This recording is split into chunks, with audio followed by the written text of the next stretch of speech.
बंदी छोड़ सदगुरु रामपाल जी भगवान की जय हो। थोड़ा शांति से सुने सभी भाई बहन, को ध्यान से सुने, ये बहुत ही विशेष टॉपिक है। और इसीलिए परमात्मा कहते हैं कि साध संगत से भेद जो पाया, साध संगति से ही भक्ति मार्ग के भेद हमें पता चलेंगे। और मालिक कहते हैं जीव जो ना सत्संग में आया, भेद ना उसे भजन का पाया। और गरीबदास जी को भी बावड़ा बताया, क्या कर ले इस दुनिया शान का। तो सत्संग कहो चाहे साध संगत कहो चाहे सत्संगति कहो, वो एक ही चीज है। और परमेश्वर के जो बच्चे होते हैं वो जब आपस में बैठ के परमात्मा के कहे गए वचनों पे चर्चा करते हैं, वो भी सत्संग ही होता है। सत्संग का मतलब यही नहीं कि गुरुजी सिंहासन पे बैठ के अपने मुख कमल से सत्संग कर रहे हैं। सत्संग का मतलब होता है सत्य वचन, जिसमें झूठ ना हो, जिसमें मिलावट ना हो, जो सर्व के हित के लिए हो, उसको कहते हैं सत्संग, सत्य का संग। तो वो सत्संग यदि उस परमात्मा के बच्चे निष्कपट होके और उन्हीं के वचनों को आधार बना के कहेंगे करेंगे, वो भी सत्संग ही है। और ऐसे सत्संग के विषय में परमात्मा कहते हैं कि सत्संग की आधी घड़ी और तब के बरस हजार, तो भी बराबर है नहीं कहे कबीर विचार। फिर एक बात और कही परमात्मा ने कि सत्संग में आए के और बात चलावे और उस अपराधी आत्मा को फिर 3 लोक नहीं छोड़े। तो सबसे बड़ा दोषी है भगवान का, जहाँ पे राम नाम की चर्चा हो, सतगुरु के सत्संगों की चर्चा हो, साथ संगति हो, और उसमें यदि कोई इधर उधर की बातें करता है, वक्ता को यदि कोई डिस्टर्ब करता है, तो उससे आत्मा दुखी होती है। मैंने खुद देखा बरवाला आश्रम में गुरुदेव सत्संग कर रहे हैं, भगत लोग कोई नहाने के लिए दौड़ रहा है, कोई लेटरिंग करने के लिए दौड़ रहा है, कोई आपस में बैठ के घर बीत की बात कर रहे हैं। काफी बार परमात्मा ने उनको बीच में रोका, मतलब हमारी गलतियों के चलते सत्संग कर रहे गुरुदेव को बीच में रुकना पड़ा। हमने भगवान के मार्ग में बाधा डालने का खूब प्रयास किया, तो हम कितने बड़े दोषी होते हैं परमात्मा। तो मालिक ने बताया जहां परमात्मा की चर्चा हो वहां हमें परमेश्वर का ही गुणगान करना है।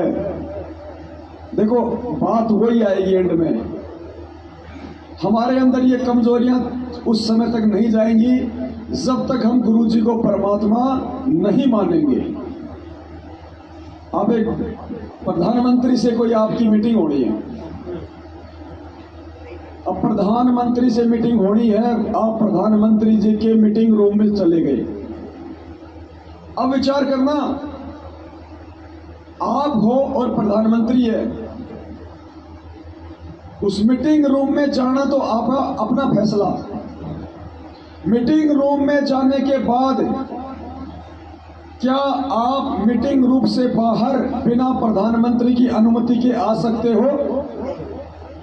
क्या उस मीटिंग रूम में बैठ के जिस विषय को लेके वो मीटिंग है, क्या उससे हटके आप कोई दूसरी बातें कर सकते हो?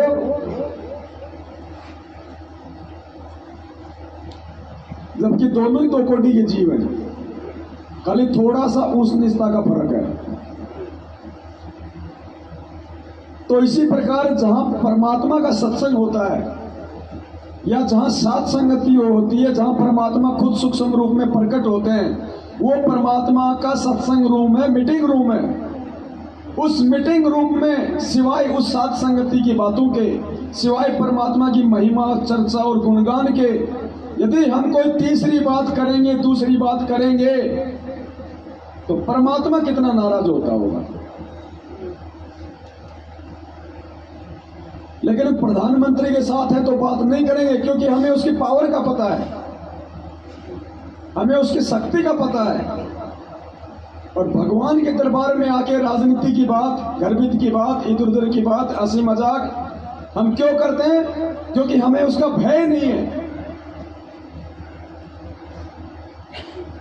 तो ये भय ज्ञान से बनेगा। उस परमेश्वर की पावर को हमने ज्ञान से समझना है। तो हम ये गलती ना करें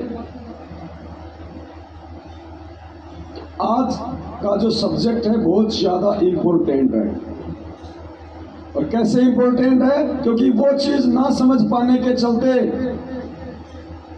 काफी संख्या में लोग बेवजह गुरुजी में दोष निकाल लेते हैं, भक्ति में दोष निकाल लेते हैं, और कई तो यहां तक कह देते हैं कि हो सकता है मेरा नाम खंड चल रहा हो।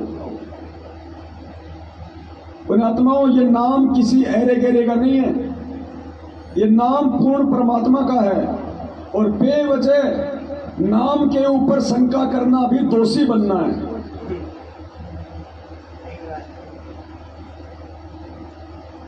आज संगत में काफी संख्या में आप ऐसे लोग देखते होंगे जो आपको कहते हैं कि भगत जी को लाभ ही नहीं हो रहा, कोई फायदा नहीं है, 2-3 महीने तो बढ़िया काम चला नाम लेते ही, साल भर तो कोई दिक्कत नहीं आई, भगत जी अब परेशानी आ रही है।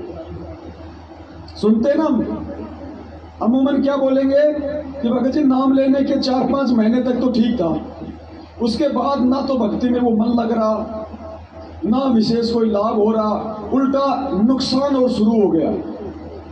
ऐसे फोन हमारे पास में बहुत आते हैं। और वैसे भी आप जी बातें संगत में करेंगे तो आपको ज्यादातर यही सुनने को मिलता है।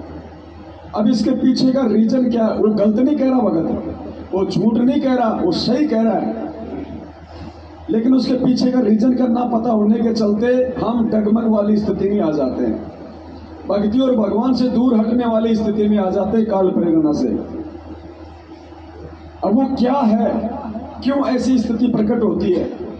हर चीज को परमात्मा उतने सरल तरीके से करके नहीं बताएगा, वो बताने में समर्थ है, वो पहले ही बता सकता था, लेकिन उन्होंने अपने सत्संगों को भी सरल तरीके से समझाने के लिए हम साथ संगत वालों के लिए एक ऑप्शन छोड़ना था। भाई वेद कितना उलझा हुआ ज्ञान है, गीता जी के श्लोक कितने टेढ़े हैं, तो परमात्मा ने तो अपने सत्संगों में उनको सरल करके समझाया। और क्या कहा गुरु जी ने कि वेद लिखे परमात्मा ने, और वेदों का सार क्या है? गीता, और वो कोड वर्ड में तत्व ज्ञान युक्त। अब गीता जी को पहचानना इतना आसान थोड़ी है, और जो संत गीता जी को पहचानवा दे, गीता जी की पहचान करवा दे, उनके कोड वर्ड युक्त श्लोकों का सरलीकरण कर दे, सोचो ऐसा परम संत यदि खुद सत्संग करेगा तो वो कितने कोड वर्ड युक्त होते हैं। यानी गीता और वेदों को समझना आसान है, लेकिन परम संत के सत्संगों को समझना आसान नहीं है। इसलिए गुरु जी ने कहा कि बच्चों, ये जो गरीबदास जी महाराज जी का जो ग्रंथ साहिब है, ये पढ़ने और दिखने में बहुत सीधा लगता है, लेकिन वेद और गीताओं से भी गहरा है इसको समझना। इसीलिए 300 साल हो गए, आज तक कोई नहीं समझ पाया, सिर्फ गुरुदेव ने आके समझाया, क्योंकि उसमें विश्व की सभी भाषाएं हैं। अब विश्व की सभी भाषा को इंसान नहीं जान सकता। तो ज्यादातर लोग क्या कहते हैं, भगत जी 4 महीने हो गए नाम लिए हुए, 6 महीने 1 साल हो गई, शुरू में तो ठीक था, उसके बाद में ना भक्ति में मन लगे, काम धंधा भी डाउन हो गया। लोग भी ये कहते हैं कि कौन से बाबा का नाम ले लिया, तो इससे पहले ठीक था। तो काल हमें इन घटनाओं के माध्यम से तोड़ने का प्रयास करता है, और 99% लोगों के सामने ये समस्या आती भी है और आई भी होगी। अब ये क्यों आई, क्यों आती है और इसका समाधान क्या है, ये गुरुदेव के आशीर्वाद से हम समझने का प्रयास करते हैं। जैसा कि थोड़ी देर पहले परमात्मा ने जिक्र करवाया था, यदि हम भैंसे या किसी भी जानवर को यदि उसका नाम लेके पुकारेंगे, जो उसकी बॉडी का नाम है, उसके शरीर की पहचान है, वो हमारी तरफ आकर्षित नहीं होता। और उसका जो एक कोड वर्ड है, भैंसे को भैंसा भैंसा कहेंगे नहीं सुनेगा, उड़ रही कर दो तुरंत सुनेगा, कुत्ते को कुत्ता कुत्ता कहो नहीं सुनेगा, त्योल त्योल कर दो तुरंत सुनेगा। इसी प्रकार से जब शुरुआत में हमारे को परमात्मा ये प्रथम मंत्र देते हैं 5 देवताओं के, और ऊपर नीचे परमेश्वर अपने स्वयं के देते हैं जिस पद में वो होते हैं। अब जैसे ही हम इन पांचों मंत्रों का मर्यादा में रह के सुमरन शुरू करते हैं तो प्रतिफल में हमारे को लाभ मिलना शुरू हो जाता है, क्योंकि ये शरीर में विराजमान कमलों में प्रधान देवी देवताओं के नंबर मंत्र हैं। तो मर्यादा के साथ जैसे हम इनका जाप करेंगे हमारे को लाभ शुरू हो जाता है। और क्या बताया परमात्मा ने, इसके लिए भी भगवान ने पहले लीला रची। कल जो शब्द परमात्मा ने जो बनवाया था कि ब्रह्मा जी का और विष्णु का उनको जो मंत्र दिए थे परमात्मा ने, तो क्यों दिए परमात्मा ने उनको? एक सिस्टम बनाया परमात्मा ने, पहले पूरा मैनेजमेंट सेट किया ऊपर के लोगों में। चाहता तो परमात्मा डायरेक्ट हमारे को लाभ दे सकता था, फायदा दे सकता था, लेकिन उन्होंने ऐसा नहीं किया। परमात्मा ने अपना एक विधान बना के छोड़ दिया। अब परमेश्वर ने ब्रह्मा विष्णु महेश को एक मैनेजर के रूप में बना दिया, आप और हमारे लिए। सबसे पहले परमात्मा मिले ब्रह्मा जी को ज्ञानी ऋषि के रूप में, उनके गुरु बने। ब्रह्मा जी को ओम नाम का मंत्र दिया। विष्णु जी के पास गए, हरिये मंत्र दिया। शंकर जी के पास गए, सोहम दिया। आज वो तीनों देवता उसी मंत्र का जाप करते हैं।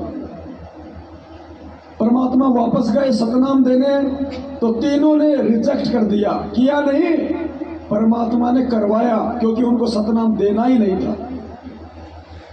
तो परमेश्वर ने खाली उनको एक एक मंत्र दे दिया। अब परमात्मा नीचे आ गए। नीचे आके परमात्मा ने जो मंत्र ब्रह्मा विष्णु महेश को दिए थे वो तीनों मंत्र प्रथम मंत्र में हमें भी दे दिए। अब हम क्या करेंगे? जैसे प्रथम मंत्र का जाप करेंगे मर्यादा में रह के, तो हमारा जो ब्लूटूथ है उसको हम ऑन कर देंगे नाम लेते ही। नाम लेने का मतलब है मोबाइल का ब्लूटूथ ऑन कर देना। और हम जैसे ही वो मंत्र का जाप करेंगे जिस भी देवता का, तो मालिक ने उनका ब्लूटूथ तो पहले से ही ऑन कर दिया था। अब वो ब्लूटूथ से जब ब्लूटूथ मिलेगा मोबाइल का, तो वो दोनों का कनेक्शन हो जाएगा। हम मोबाइल में जब कोई चीज लेते हैं आपस में, या मोबाइल से हम कोई स्पीकर को ब्लूटूथ से कनेक्ट करते हैं, तो दोनों का ब्लूटूथ खोलना पड़ता है ना। उसके बाद वो जुड़ जाते हैं दोनों, फिर गाने सुनो आराम से, सत्संग सुनो। तो पहले परमात्मा ने उन तीनों का ब्लूटूथ वो तीनों मंत्र दे के ऑन कर दिया। नीचे आके वही मंत्र परमात्मा ने हमें दे दिया। और जब हम मर्यादा में रह के उनका जाप करेंगे, भाई मोबाइल की बैटरी है ही नहीं, और हम उसको चालू करेंगे, करने का प्रयास करेंगे तो काम नहीं करेगा मोबाइल, तो मर्यादा है बैटरी। तो जैसे ही वो मंत्र जाप करते हैं प्रथम मंत्र, तो हमें लाभ शुरू हो जाते हैं, क्योंकि हम उन देवताओं के वास्तविक मंत्र जाप करते हैं। और तुरंत वो हरकत में आ जाते हैं कि हमें कौन याद कर रहा है, किसको दुख है, किसको तकलीफ है। वो रह नहीं सकते, क्योंकि सिस्टम ही ऐसा बना दिया गुरु जी ने। तो तुरंत हमें लाभ मिलना शुरू हो जाता है।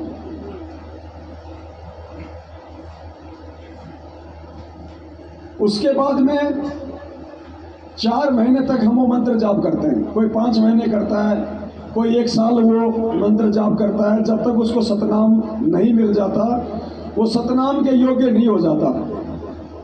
तो प्रथम मंत्र तक किसी को कोई नुकसान नहीं होता, जो मर्यादा में है।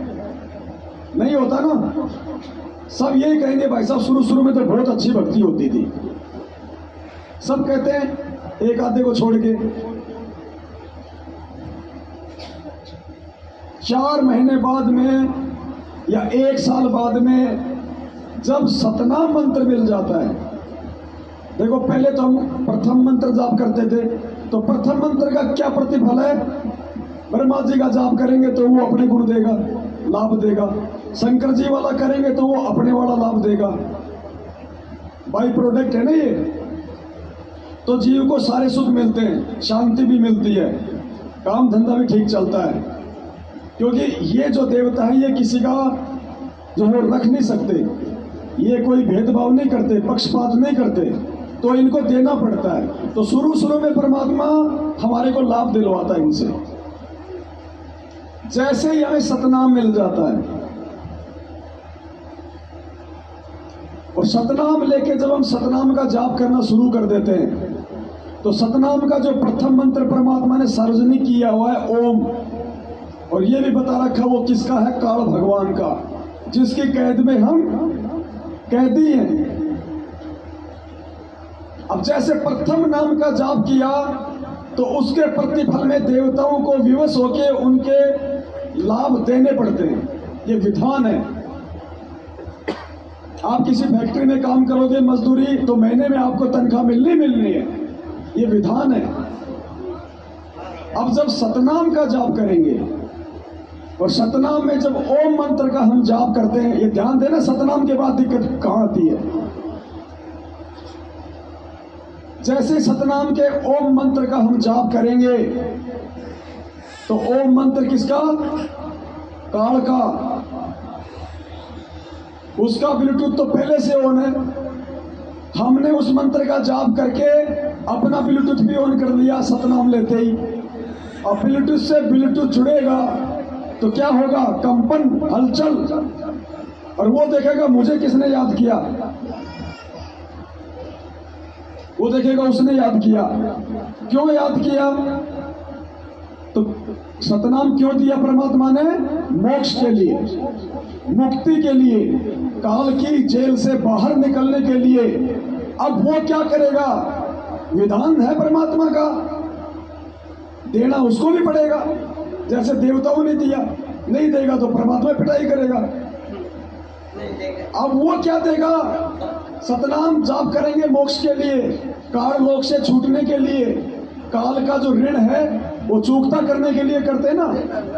अब जब जाप करेंगे, अब काल को पता चल गया कि इसके प्रतिफल में मैंने जो एग्रीमेंट जो कर रखा है परमात्मा से कि सर्वे धर्मान परित्याज्यम एकम शरणम व्रज अहम तवा सुर पाप्याभ्याभि मोक्ष्यामि मा शुच, कि मैं तुझे सभी कर्मों से और धर्मों से जो मेरे लेवल के हैं उनसे मैं तुझे मुक्त कर दूंगा। मैं उन जीवात्माओं को 21 ब्रह्मांड से बाहर का रास्ता दे दूंगा।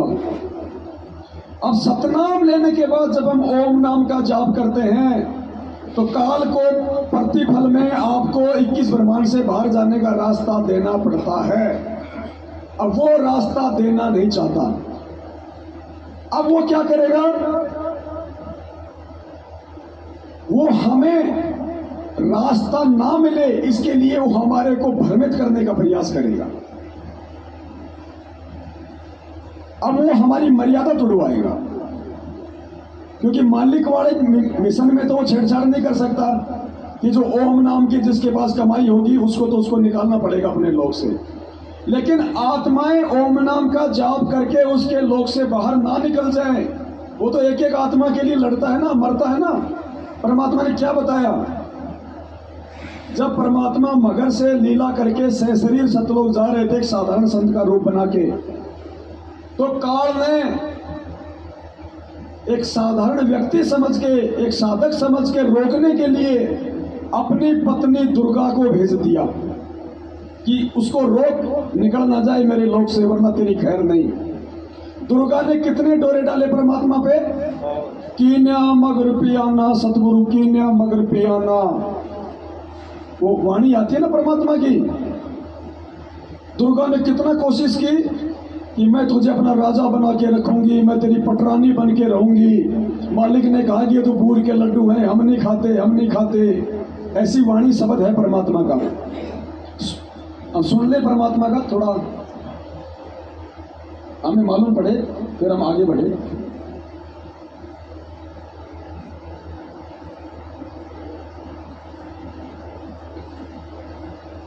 ये बहुत इंपॉर्टेंट टॉपिक है।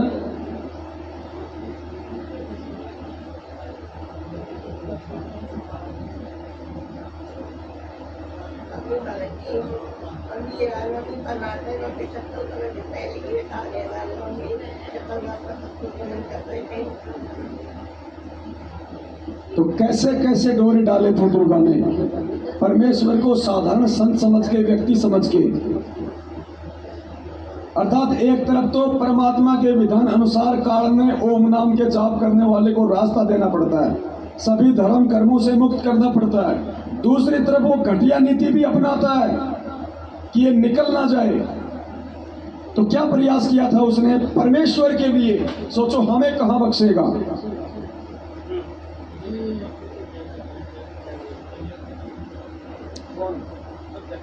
दस 15 मिनट चल सकता है। जिसको नींद आ रही है 10-15 मिनट चल सकता है। तो यहाँ सुनो तो हमारे पे वीडियो बन रहे हैं तो लाखों देखेंगे। अब ये थोड़े कि यहाँ वालों के लिए बोल रहे हैं, यहाँ तो 5 आदमी सुन रहे हैं, बाद में वीडियो पड़ेगा तो इसको लाखों देखेंगे। भगत जी परमात्मा जब शुरू में सत्संग करते थे ना, 10-20 आदमी होते थे, तो भगवान 3-3 घंटे इतने मन से सत्संग करते थे। खाली वो उनके लिए थोड़ी कर रहे थे, उनको पता था कि सालों साल मेरे बच्चे देखेंगे युगो, तो वो उसी हिसाब से करते थे जैसे सामने कोई लाखों बैठे हो। 10-15 मिनट चलेगा। 10-15 मिनट कोई बोर्ड वार्ड हो तो रखा हुआ है और कोई एक्सटेंशन बोर्ड में। चलो यहाँ तो 5 साल तो बैठे, जब मैं घर पे वीडियो बनाता हूँ तब कौन रहता है मेरे सामने? कोई नहीं रहता, दीवार रहती है। और वहां में सोचो कोई क्या मतलब है? भगवान ने जो सेवा जिसको दी है, जिसने इतनी सी भी त्रुटि कर दी ना उसमें दोषी हो जाएगा परमात्मा का। मैं यहाँ से कोई सेवा थोड़ी लेके जाने वाला हूँ कि 1 लाख 2 लाख रुपए इकट्ठे हो गए जो मैं उसके लिए करूंगा। मनीराम और चंपाकली थोड़ी हम। हमें भगवान ने वो सेवा दी है जो भगवान खुद कर रहा है। अब सोचो मालिक ने हमारे ऊपर कितना विश्वास किया है, और उसके विश्वास को तोड़ना तो फिर सुअर बनना है।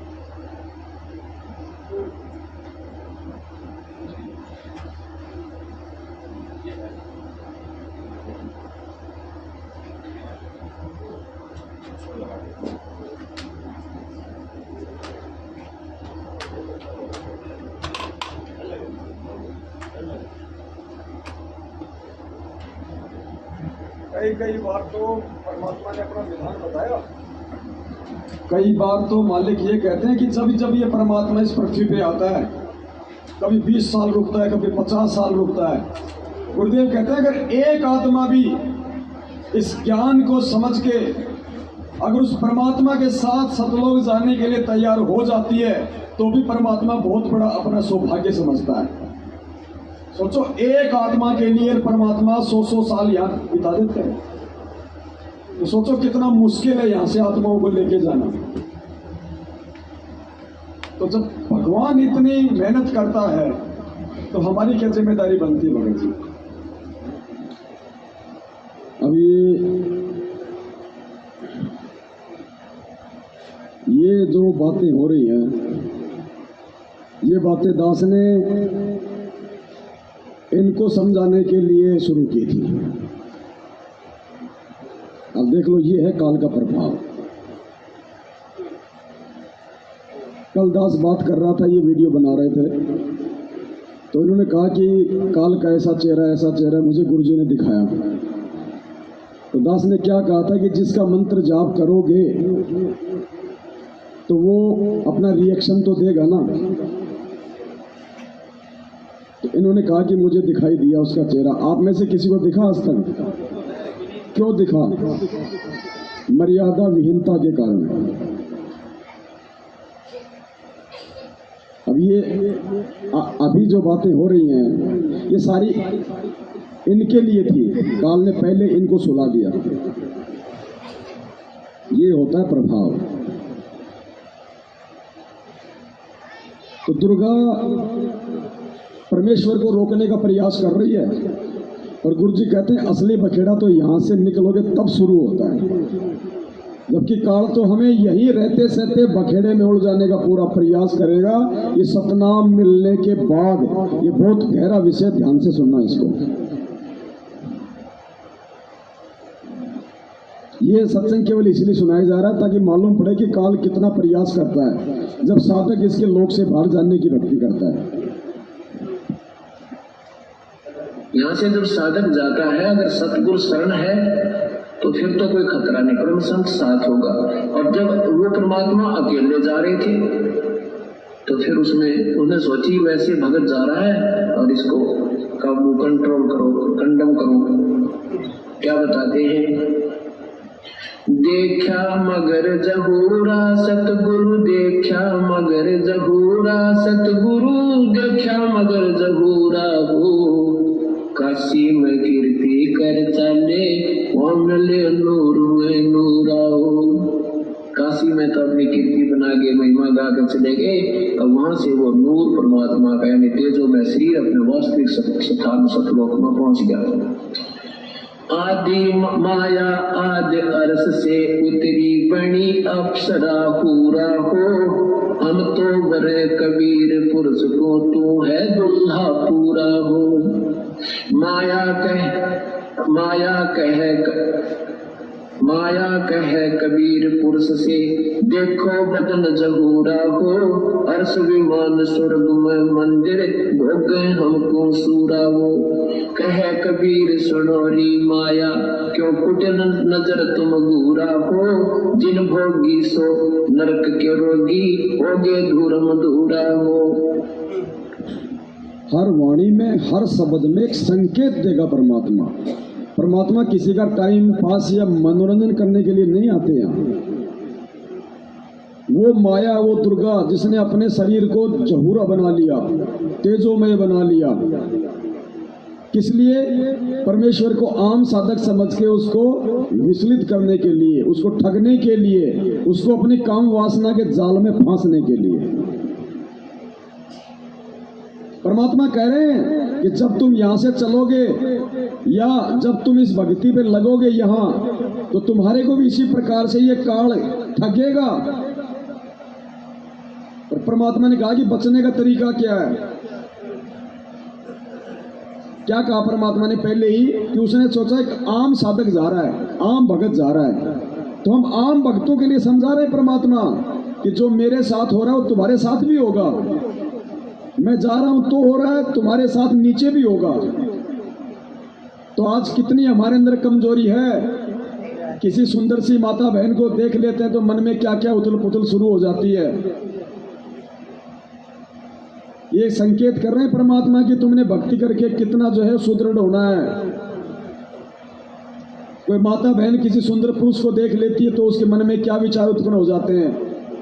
मालिक ने बताया कि जब तुम ऊपर जाओगे तो काल भगवान ने त्रिकुटी तक तुम्हें जाने से रोकने के लिए 72 करोड़ अप्सराएं वहां पे सेट कर रखी हैं।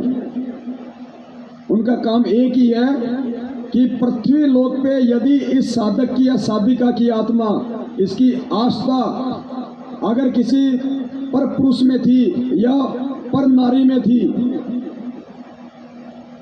और आज भी है क्योंकि वही रहेगा, सूक्ष्म शरीर में भी वही भाव रहेंगे, तो उन अप्सराओं की ड्यूटी काल ने यही लगा रखी है कि मान लीजिए जैसे ये पवन दास है, आज गुरु जी की भक्ति कर रहा हूँ और ना समझे में आके मेरे अंदर विकार भी है और मेरी आस्था किसी दूसरी औरत में, किसी लड़की में है, उसको प्राप्त करने की मेरी इच्छा थी कि मेरी रमणी तो उससे होनी थी, लेकिन वो तो उससे हो गई।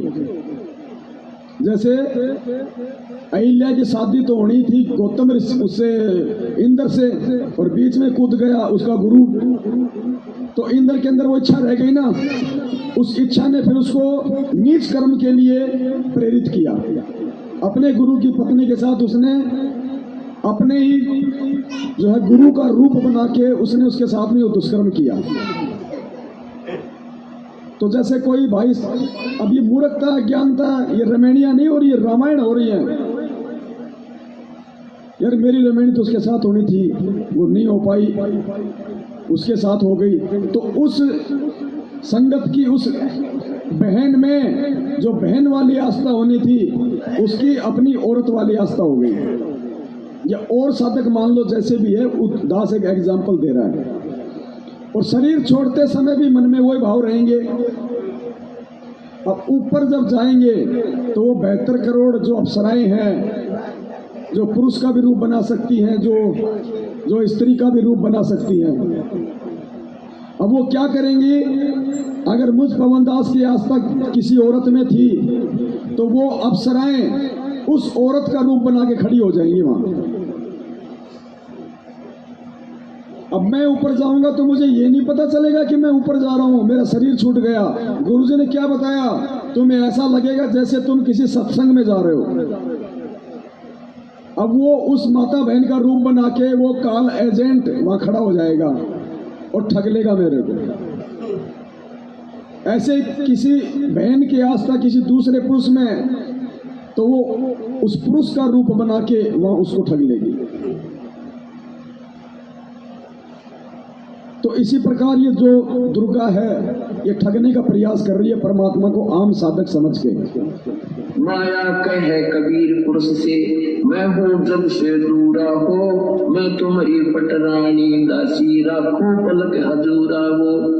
कहे कबीर सुनोरी माया, तुम हो लड्डू बूढ़ा हो, जो तुझे खावे वो बह जावे, वो तो अकल के कूड़ा हो। कि तू तो गुड़ के लड्डू है, गुड़ के लकड़ी के गुड़ के लड्डू बना दे, दूर तो बढ़िया दिखे पर खान में खाने के कोई ना। कहते यहाँ काल के लोग का जो भी सुख है ये गुड़ के लड्डू है, देखने में अच्छे लगे, वास्तविकता कुछ नहीं। श्वेत मुकुट जहाँ कहते श्वेत मुकुट जहाँ श्वेत सुतर है, हमारे बाजे अनहद दूरा हो, दास गरीब कहे सुन माया, हमसे रही हो दूरा हो। परमात्मा कहते तो हमसे दूर है। अब क्या बताते हैं, माया सतगुर से अटकी, माया सतगुर से अटकी। या माया परमात्मा के साथ आके और अपने डोरे डालने लगी। जो परमात्मा बोले योगनी हमरे क्यों भटकी, योगनी हमरे क्यों भटकी, हम तो भगनी कर योगी, हम तो भगनी कर योगी। हमने माया के भोगी, हम ना माया के भोगी। तो मैं झगड़ा है भारी, तो मैं झगड़ा है भारी, मारे बड़ छत्रधारी, मारे बड़ छत्रधारी। माया कहती है सेवा कर सो मैंने की, सेवा कर सो मैंने की। परमात्मा कहते हमको लागत है फीकी, हमको लागत है फीकी। हमारी सार नहीं जानी, हमारी सार नहीं जानी। अरे तत घाल गई घानी, अरे तत गाल गई घानी। परमात्मा कहते तू जाए भी यहाँ से, चलती फिरती क्यों नाही, तू चलती फिरती क्यों नाही। हम रहते अवगत पद्माही, हम रहते अवगत पद्माही। अरे तू तो गली है गोली, अरे तू गली है गोली। दाग लगावेगी चोली, हमरा दाग लगावेगी चोली। मेरा अंजन है नूरी, काल क्या कहती है माया, मेरा अंजन है नूरी, मेरा अंजन है नूरी। अंदर मैं कह कस्तूरी, अंदर मैं कह कस्तूरी। परमात्मा कहते हैं किसी राजा राणा पे जाओ, किसी राजा पे जाओ, हमरे मन नहीं भावो, हमरे मन नहीं भावो। मैं तो अर्धंगी दासी, मैं तो अर्धंगी दासी। परमात्मा कहते हैं हम तो अनहद पुरवासी, हम तो अनहद पुरवासी। हम यहाँ के लोग के नहीं, हम सतलोक के रहने वाले हैं। हमरा अनहद में डेरा, हमरा अनहद में डेरा। अंत ना पावेगी मेरा, अंत ना पावेगी मेरा। हम तो आज जुगानी जी, हम तो आज जुगानी जी। अरे तुझे माता कहूँ अकधी, अरे तुझे माता कहूँ अकधी। परमात्मा के संकेत देते हैं कि नादान तुझे माँ कहूँ बहन कहूँ, क्योंकि अपने आप को छुपा के यहाँ का प्राणी सिद्ध करते हुए, साधक सिद्ध करते हुए कहते हैं कि तुम उसी लोक से आई है, अब हम भी उसी लोक से आए हैं। अब तुझे माता कहूँ या मैं बहन कहूँ, तेरा कौन सा नाता बरतू तेरे तक। अब सब पुण्यात्माओं ये काल का बहुत बड़ा बखेड़ा है। अब परमात्मा उसको समझाना चाहते हैं, तो यहाँ आने के बाद जीव का बुद्धि भ्रष्ट हो चुकी है। अब क्या कहती है, अरे अब मैं देऊंगी गारी, अब मैं देऊंगी गारी। परमात्मा कहते हम तो योगी ब्रह्मचारी, हम तो योगी ब्रह्मचारी। यानी हम सब चीज सहन करने वाले हैं, गाली देगी उसने भी स्वीकार कर लेंगे। कहती आसन बंधोगी जंदा, आसन बंधोगी जंदा। गल में डारूंगी फंदा, गल में डारूंगी फंदा। परमात्मा कहते हैं आसन मुख्तारी माई, आसन मुख्तारी माई। तीन लोक ना अंघाई, तीनों लोक ना अंघाई। हम हमरे द्वारे क्यों रोवो, हमरे द्वारे क्यों रोवो, किसी राजा राणे को जोवो, किसी राजा राणे को जो। हमरे भांग नहीं गोनी, हमरे भांग नहीं गोनी, माया शीस कूट रोनी, माया शीस कूट रोनी। तो जोगनी है खंडी, तो जोगनी है खंडी, मोरा फेर चली लंडी, मोरा फेर चली लंडी। अपना परमात्मा ये कहते हैं कि तूने पहले तो वहां नाश करा, सबसे पहले हाथ खड़ा करा और गेला हमने लपेट लाई, तेरी देखा हम खड़े। कहने का भाव यहाँ परमात्मा अपने आप को सिद्ध करता है कि तू जितनी शानी बन गई है और काल के अधीन हो चुकी है, तुम्हारी बुद्धि खराब हो चुकी है। अब हम वो संत नहीं है, नाम बांग पीते कि बांग के पी के गलती करते हैं, हम तेरे काबू आने के नहीं है। तो कहते हैं फिर मोरा फेर चली लंडी, फिर चलेगी वापस, गुरु तक कोई नहीं चली सी। तो ऐसे परमात्मा की शरण माने से हमारे सारे संकट और गुरु परमात्मा की महिमा से हम परिचित होंगे और संकट निवारण। तो यहाँ पे समझने की चीज ये है कि जिस समय हमें पूर्ण संग से सतनाम प्राप्त हो जाता है और काल के लोक से मुक्त होने वाले मंत्र का हम जाप करना शुरू कर देते हैं, उसके बाद में काल उस भगत के ऊपर उतना और उसी प्रकार से डोरे डालने का पूरा प्रयास करेगा जैसे एक आम व्यक्ति समझ के उसने अपनी पत्नी दुर्गा को भी आधे कपड़ों में नंगी करके परमात्मा के सामने खड़ा कर दिया। हम तो अर्धंगी दासी, हम तो अर्धंगी दासी, हम तो अनहद पुरवासी। यानी इतने भी घटिया कर्म करवाने से ये पीछे नहीं हटता एक प्राणी को अपने लोक से मुक्त होने के लिए। तो जैसे ही हमें सतनाम का जाप मिलेगा, हम ओम मंत्र का जाप करेंगे, तो इसको मजबूरन रास्ता देना पड़ेगा परमात्मा से एग्रीमेंट के अनुसार कि सर्व धर्मान परित्याज्य माम एकम शरणम व्रज अहम तवा सुरय पाप्याभ्यामी, क्या बोलते हैं मालिक, मोक्षयामी मासुच। अब वो इतनी आसानी से मुक्त नहीं होने देगा। परमात्मा कहते हैं धर्म सत का राज धर्म राय कर ही अपना किया सबे दंड भर ही। गुरुदेव ने कहा कि ये सत का राज करता है लेकिन कागज सारे उल्टे नीचे नीचे करता है। ये दिखावट में तो बिल्कुल सत का राज करेगा लेकिन जीवों में कुप्रेरणा करके उनके जो कर्म है वो भी यही बिगड़वाता है। तो रास्ता देना इसकी मजबूरी हो जाएगी, लेकिन ये घटिया कर्म करवाएगा कि ये रास्ता प्राप्त करने के योग्य ही ना रहे। इसलिए सतनाम मिलने के बाद काल का हमारे ऊपर विशेष निगाह दृष्टि हो जाती है। वो हर प्रकार से कोशिश करेगा आपके किसी भाई बहन के माध्यम से, आपके रिश्तेदार में प्रवेश करके आपके ऊपर पाबंदी लगा देगा। तू शादी में नहीं आ रहा, तू बात में नहीं आ रहा, तू हमसे बड़ा हो गया, तू परंपराओं को छोड़ना चाहता है। आपकी यदि पत्नी अनुपदेशी है तो उसमें काल बैठ जाएगा आपकी मर्यादा तोड़वाने के लिए। मतलब जो भी हमारे साथ में घटनाएं घटती है ना, ये नाम भक्ति लेने के बाद जो लोग हमसे ईर्ष्या द्वेष करते हैं वो सब काल प्रेरित होते हैं, वो काल का जाल होता है। वो हमें समझना पड़ेगा कि सतनाम लेने के बाद मेरे ऊपर ये प्रेशर क्यों बढ़ रहा है। वो घटिया से घटिया कोशिश करेगा, उसकी कोशिशों को हमने फिर ज्ञान आधार से ही काटना है कि भाई असली कहानी ये है कि हम इसके जाल से मुक्त ना हो जाएं। अब उससे बचने का तरीका सिर्फ मर्यादा, परमात्मा का सत्संग और साध संगति, दूसरा कोई तरीका नहीं है कि हम इसके जाल से बच जाएं। तो जब भी ऐसी अगर कोई समस्या आती है, कोई परेशानी खड़ी होती है हमारे सामने, तो ये ना सोचो कि मेरा नाम खंड हो गया, ये ना सोचो कि गुरुजी की भक्ति में कोई पावर नहीं है। नहीं, उस भक्ति की पावर का तुम्हारे ऊपर असर ना हो इसके लिए तुम्हें डगमग करने का प्रयास किया जा रहा है जिसका तुम जाप कर रहे हो। वो नहीं चाहेगा कि तुम यहाँ से निकल जाओ, तुम ये भक्ति कर लो। और बचने का तरीका भगवान ने फिर सत्संग में बताया कि किस प्रकार से फिर तुमने ज्ञान आधार से सामना करना है। वो तो आम व्यक्ति समझ के परमात्मा को तोड़ने का प्रयास कर रही थी ना। परमात्मा ने हर चीज का जवाब दे दिया कि हम भांग नहीं पीते, हम कोई ऐसे वैसे संत नहीं है जो तू सोच रही है। तो भूर के लड्डू है, दूर से अच्छी लगती है, खाएगा वो पछताएगा, ना खाएगा वो पछताता है। तो ज्ञान से ही हमें इन चीजों का समाधान मिलेगा, साथ संगति से ही समाधान हमें मिलेगा परमात्मा के सत्संग आधार से। इसलिए सतनाम का जाप लेने के बाद हमारे को समस्या आनी शुरू हो जाती है काल के दबाव के कारण। अब दुखी वो होगा जो उस दबाव के चलते मर्यादा तोड़ देगा। क्या कहा परमात्मा ने फिर अपने बाकी सत्संगों में, फिर उन चीजों को परमात्मा ने हमें समझाया।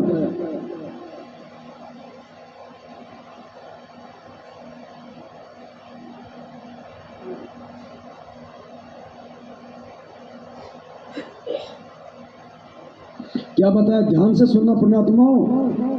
जैसे सतनाम मिलेगा और आप जाप करना शुरू करोगे तो कौन कौन आपको दुखी करने का प्रयास करेंगे, कैसे कैसे प्रयास करने का वो करेंगे।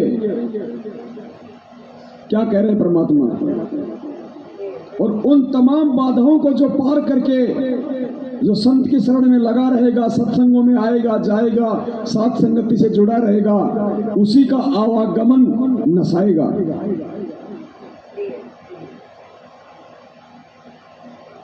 आदि चलन लग गया तो 100 का नोट, ऐसे और भी बहुत से बात बताते हैं। ऐसे ऐसे आदि चलन लग गया तो 100 का नोट पाया। एक माई कह रही थी जी मैं पति तो नाम नहीं ले रहा, बाधा भी करता था। समागम आ गया, करौथे आश्रम में जब हम सत्संग करते थे तो मैंने अपने पति से कहा कि मैं सत्संग में जाऊंगी, मैंने 100 रुपये दे दिए। ये 10 वर्ष पहले, 8 वर्ष पहले की बात है। वो कहने लगा मैं तेरे को चवन्नी नहीं दूंगा, और तू तीसरे दिन झोला उठावे और वहां चली जाती है।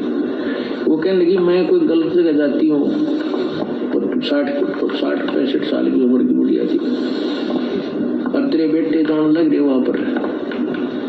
बेटे तो अपनी कमाई करे, वो ले जाते किराया। मैं किराया मान ले उनसे मांग भी लूं तो नखरे करता है, क्योंकि बेटे अलग हो रहे हैं, उनसे थोड़ा द्वेष रखता है, उनसे कैसे ले लेगी, वहां जाओ भी देंगी। तो उसने कहा कि मुझे 100 रुपये दे दे। बोला कति नहीं जान दो, और जाके दिखाई आज तो नहीं, मैं पैसा किराया दूं नहीं, तू जागी कैसे? वो कहने लगा मेरे द्वारा पैसा को ना। फिर आखिर में ये बहाना मिला उसने, मेरे द्वारा 100 रुपये को नहीं। वो क्या कहती है उसकी पत्नी कि मैं तो बैठकर रोने लगी, जहाँ पूजा स्थल है रोने लगी है भगवान, देख कौन बनी। हम एक दूसरे के ऐसे बांध रखे हैं कि हम इनसे अब अपने भगवान के दरबार में भी नहीं जा सकते। आखिर में कहने मैंने ये सोच लिया कि मैं अभी चाहती हूँ कि पड़ोसन पर मांग मांग कर मैं जाऊंगी। इतना दृढ़ निश्चय मैंने कर ही लिया था, लड़ाई होगी, बोलेगी, मार पीट लेगा और 2 मुक्के खा लेगी भगवान के नाम पे। ध्रुव पिटा, प्रहलाद पिटे, मीराबाई पिटी। क्या समझा रहे हैं परमात्मा सत्संग के माध्यम से? उसके पति ने मना कर दिया किराया देने से, फिर भी उसने क्या दृढ़ निश्चय किया कि सत्संग में तो जाऊंगी, चाहे किसी पड़ोसी से मांग लाऊंगी। परमात्मा कहना चाह रहे हैं कि ऐसी कोई भी समस्या तुम्हारे सामने आए तो तुरंत ढीले होठ मत छोड़ दिया करो, थोड़ा संघर्ष करो, फिर भगवान पीछे से सारा देगा। इतना दृढ़ निश्चय मैंने कर ही लिया था, लड़ाई होगी, बोलेगी, मार पीट लेगा और 2 मुक्के खा लेगी भगवान के नाम पे। ध्रुव पिटा, प्रहलाद पिटे, मीराबाई पिटी। ऐसे ही निर्णय होता है, ऐसे ही परमात्मा निकटाता है। इतने में बूढ़ा साइकिल लेकर जाता, गांव से निकला, सड़क थी अच्छी तो दिल्ली के, ये पंजाब कोड की बात है, और वहां वो गया होगा सड़क के ऊपर आधा किलोमीटर, एक 100 का नोट ऐसे हवा में उड़ा, अगले साइकिल के अगले पहियों की ताड़िया में आगे चिपक गया। अब कल जो हमारी बहन थी जो गंगोत्री दासी छत्तीसगढ़ की, जो साथ संगति में जा रही थी लेकिन पैसा नहीं था, लेकिन जाने की इच्छा थी, तो परमात्मा प्रकट हुए संत रामपाल जी भगवान, और क्या कहा कि बेटी तू साथ संगति के लिए निकल। बोले परमात्मा पैसा नहीं है, बोले जैसा कह रहा हूं वैसा कर, और तेरे बैग में मैं 5000 रुपए डाल दूंगा। और बाद में जब चेक किया तो उसके बैग में 5,000 रुपये मिले। जैसे ये साइकिल की ताड़ी में परमात्मा ने 100 का नोट फंसा दिया। वो किसी का नीचे गिरा हुआ नहीं था, परमेश्वर ने प्रकट कर दिया। सेकंडों का काम है मालिक का। एक ही नंबर के परमात्मा पता नहीं दुनिया भर के लाखों नोट पैदा कर दे 1 सेकंड में।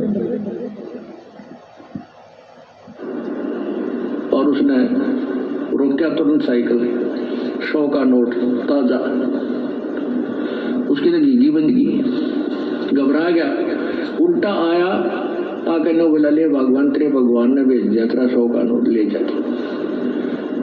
और उसका जो है ना पसीने आ रहे, उसके बाद उसने मुझे मना नहीं किया। तो यहाँ परमात्मा कहते हैं, अब आगे ध्यान से सुनना, ये सतनाम मिलने के बाद फिर काल कैसे हमारे को और किन किन हमारे ही रिश्तेदारों के माध्यम से रोकने का, तोड़ने का, डगमग करने का प्रयास करेगा।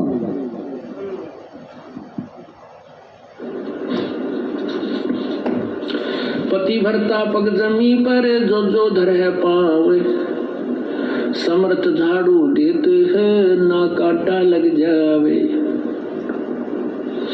पति भरता भूखी रहे, यानी पति भरता को, यानी सच्ची उस अनन्य मन से पूजा कर रही भक्त आत्मा को कोई अभाव होता है, किसी चीज की आवश्यकता होती है और वास्तव में उसकी आवश्यकता है, तो कहते हैं पति भरता भूखी रहे वहां समर्थ घर सोचे।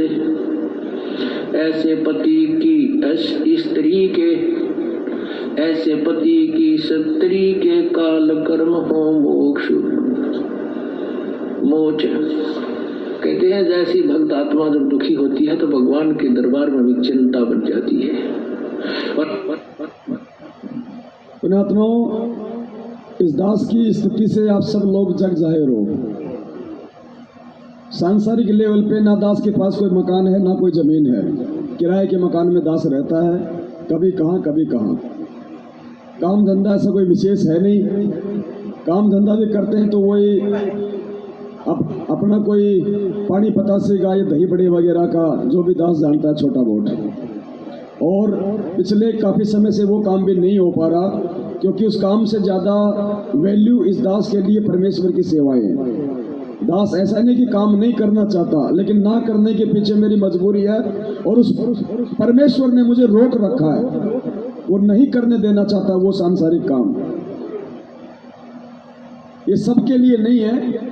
जिनको परमेश्वर ने चुन लिया होता है, जिनसे परमात्मा ने कुछ अपने काम निकलवाने होते हैं, ये केवल उन्हीं कुछ आत्माओं के लिए होता है। और वैसे भी परमात्मा के सांसारिक लोगों के लिए या भक्ति मार्ग में आने के बाद भी जो भक्ति को ज्यादा वैल्यू ना देके अपनी भौतिक सुख सुविधाओं के लिए दिन रात बैल और गधे की तरह जो काम करते हैं, उनके लिए भी परमात्मा कहते हैं कि नर संसारी लगन में दुख सहे करोड़ा, और इस परमार्थ के कारण जितना सहे उतना थोड़ा। तो ऐसा नहीं कि दास काम नहीं करना चाहता, लेकिन ये बंदी छोड़ की सेवाएं, इससे बड़ा कोई काम नहीं है दुनिया में। ये काम तो हम परमात्मा के आने के बाद भी कर लेंगे, लेकिन ये सेवा जो आज मिली हुई है, ये कल परमेश्वर के आने के बाद नहीं मिलेंगी। फिर रोएंगे बैठ के, पछताएंगे हम। तो सबको पता है दास पहले मेरठ में रहता था। अब मेरठ वालों के मेरे बीच में क्या हुआ, दास ने वीडियो बना के डाला हुआ है। उनकी जमीन के लिए दास ने किसी भाई से उनको 4 लाख रुपए उधार दिलवाए थे, और उसके बाद मेरठ वालों ने वो पैसे देने से मुझे इनकार कर दिया। मैं खाली उन दोनों के बीच में था। मेरठ वालों ने पैसे देने से इनकार कर दिया। अब वो भाई मेरे पीछे पड़ गया कि भाई मैंने तो तेरे कहने पे दिया पैसा, जबकि मैंने दोनों को आमने सामने किया था। लेकिन यहाँ पे वही बात है, अपने से नीचे वाले को हर कोई यहाँ पे दबाता है। ये घटिया आदत है इस लोग की। तो दास ने, चलो भाई कोई बात नहीं, दास ने बैठ के जब जोधपुर की सत्संगति थी तो काफी भक्तों ने कहा, तो दास ने कहा ठीक है भाई, कोई बात नहीं, मैं तो पहले से दुखी हूँ और हो लूंगा दुखी, कोई बड़ी बात नहीं। क्योंकि भगवान जब किसी की परीक्षा लेता तो ठोक के लेता है। और वैसे मालिक की वाणी है कि टोटे में भक्ति करे सोई सच्चा सपूत, ये मायाधारी मस्करे कितने जाली ऊत। कोई बात नहीं भाई, अगर मैं सत्य हूं अपनी जगह पे तो मेरे साथ वो सत्य पुरुष है, मुझे घबराने की जरूरत नहीं है। तो दास ने 5-10 भाइयों के बीच में बैठ के और हरियाणा के उस भगत के साथ में एक एग्रीमेंट कर लिया।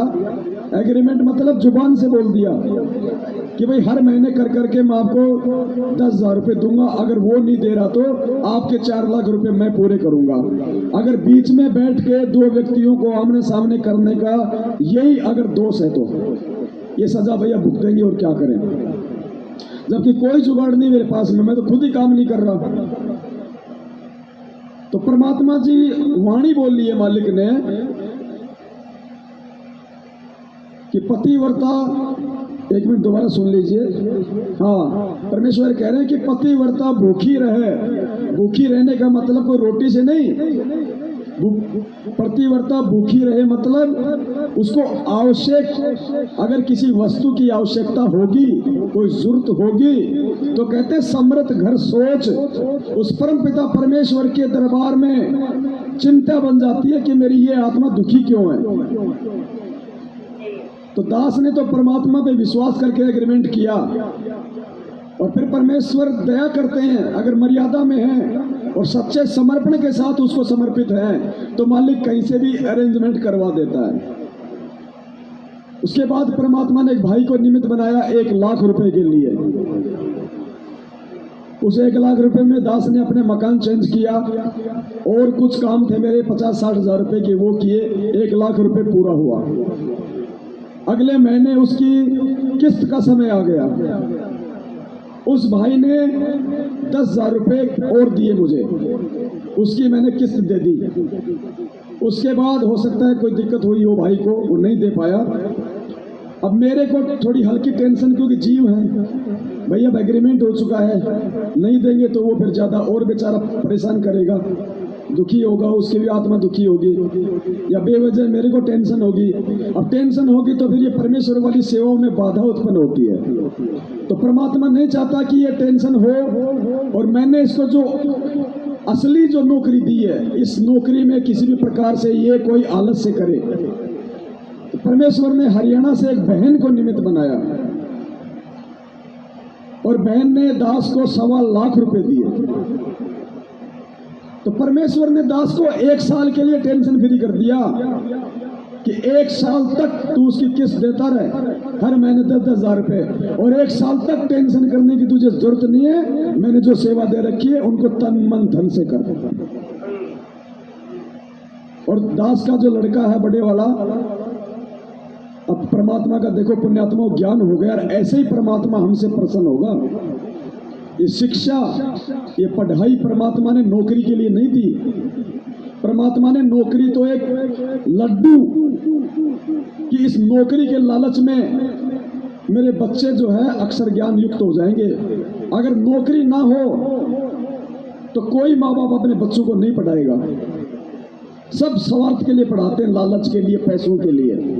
तो परमात्मा ने 1951 में आने के बाद ही तो शिक्षा आई हिंदुस्तान में। पहले तो अंग्रेजों का राज था, कौन पढ़ता था पहले। उसके बाद परमात्मा ने शिक्षा दी, घर घर में पढ़ाई होने लगी, और परमात्मा ने नौकरी का एक छोटा सा एक लालच दे दिया। उस नौकरी के लालच में माता पिताओं ने अपने बच्चों को खूब पढ़ाया लिखाया, और आज वो पढ़ाई लिखाई परमेश्वर के काम आ गई कि जब मैं पिछली पीढ़ी में जाके अपने बच्चों को टीवी पे, प्रोजेक्टर पे गीता का श्लोक पढ़ाऊंगा, वेद पढ़ाऊंगा, तो मेरे बच्चे मेरे साथ साथ उसको पढ़ के समझ जाएंगे कि मैं कौन हूं, परमात्मा कौन है। आगे नौकरियां नहीं है, आगे ना कोई इतना पढ़ेगा, सिर्फ अक्षर ज्ञान ही दिलाएगा जो भगत होगा वो अपने बच्चों को।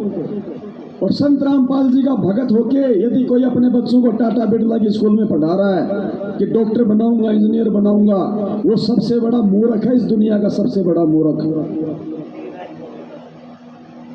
ये रोटी परमात्मा की भक्ति देगी, और जो भक्ति में नहीं है भगवान तो उनको भी दे रहा है जो जगत वाले हैं। और जगत वाले तो छोड़ो, हम जितना एक महीने में नहीं खाते, एक हाथी एक टाइम खाता है। वो कौन सा पढ़ लिख के बीए की डिग्री ले रखी है, वो कौन सा ऑफिस में काम करता है, वो कौन सा गाड़ी चलाता है। जिस भगवान ने माँ के गर्भ में 9 महीने तक हमारा पेट भरा, क्या बाहर निकलने के बाद उसको टेंशन नहीं है? परमेश्वर कहते हैं पो पाटी पकड़ा भैया और जागी जिया जून, सब कहूं को देत है वो चोट समाना चोन। और हमें तो दृढ़ विश्वास हो जाना चाहिए, हम तो भगवान के चरणों में आ गए भाई, डायरेक्ट कनेक्शन हो गया।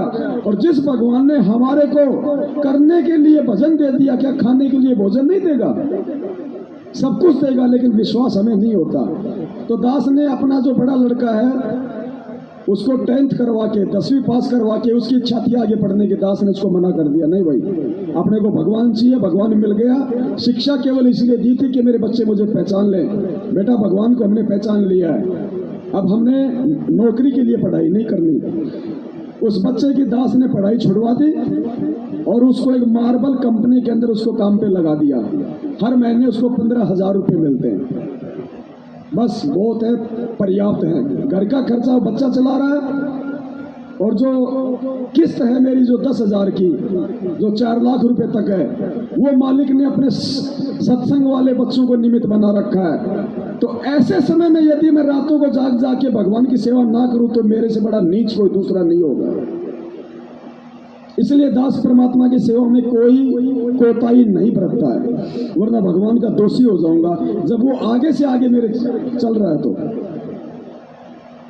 तो इसलिए परमात्मा ने ये वाणी कही है कि पतिव्रता भूखी रहे तो समृद्ध घर सोच। हर किसी के लिए नहीं, पतिव्रता के लिए जो अपने गुरु के वचन पे चले, जो गुरु को भगवान माने, जो अपने जीवन का मकसद केवल आत्म उद्धार ही माने। कार कोठी बंगले खरीदना जीवन का उद्देश्य जिसका ना हो, उसके लिए परमात्मा की वहां सोच हो जाती है। तो कैसे ओम नाम मिलने के बाद और उसके जाप के बाद किन किन कारणों से किन किन रिश्तेदारों को निमित्त बना के हमारे को मर्यादा विहीन करने का काल के द्वारा प्रयास किया जाएगा। आगे ध्यान से सुनिए परमात्मा का ये सत्संग।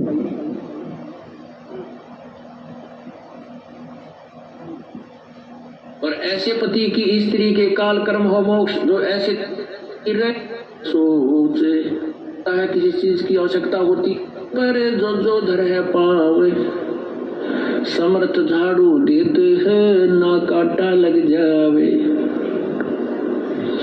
पतिव्रता भूखी रहे, यानी पतिव्रता को यानी सच्ची उस अनन्य मन से पूजा कर रही भक्त आत्मा को कोई अभाव होता है, किसी चीज की आवश्यकता होती है और वास्तव में उसकी आवश्यकता है, तो कहते हैं पतिव्रता भूखी रहे वहां समर्थ घर सोचे। ऐसे पति की स्त्री के, ऐसे पति की स्त्री के काल कर्म हो मोक्ष मोच। कहते हैं जैसी भक्त आत्मा जब दुखी होती है तो भगवान के दरबार में विच्छिन्नता बन जाती है। और ऐसे पति की स्त्री के काल कर्म हो मोक्ष, जो ऐसे दृढ़ता के साथ, समर्पण के साथ, पूरे विश्वास के साथ भगवान पर लगती है, उसके नाम पर, कहते हैं उन्हीं का मोक्ष होता है, उन्हीं के पाप कर्म नष्ट होते हैं। कहते हैं नुक्ते ऊपर रिक जाएगा रे कोट कर्म जल जा तुम्हारे। ये नुक्ते होते हैं जो हम लोग लाज और किसी परमात्मा के नाम पर ना किसी पति से, ना पत्नी से, ना काल सतनाम लेने के बाद तोड़ने का प्रयास करेगा। इधर परमात्मा आके सत्संग दे दे के हमारे को टूटने से बचने के तरीके बता रहे हैं। ये कनेक्शन हमने खुद जोड़ने पड़ेंगे कि परमात्मा कहाँ क्या संकेत कर रहे हैं। पुत्र से कोई दबाव नहीं मानते अपने आत्म कल्याण के लिए, तो परमात्मा कर्म जल जा तुम्हारे। ये नुक्ते होते हैं जो हम लोग लाज और किसी परमात्मा के नाम पर ना किसी पति से, ना पत्नी से, ना पुत्र से कोई दबाव नहीं मानते अपने आत्म कल्याण के लिए, तो परमात्मा प्रसन्न होता है।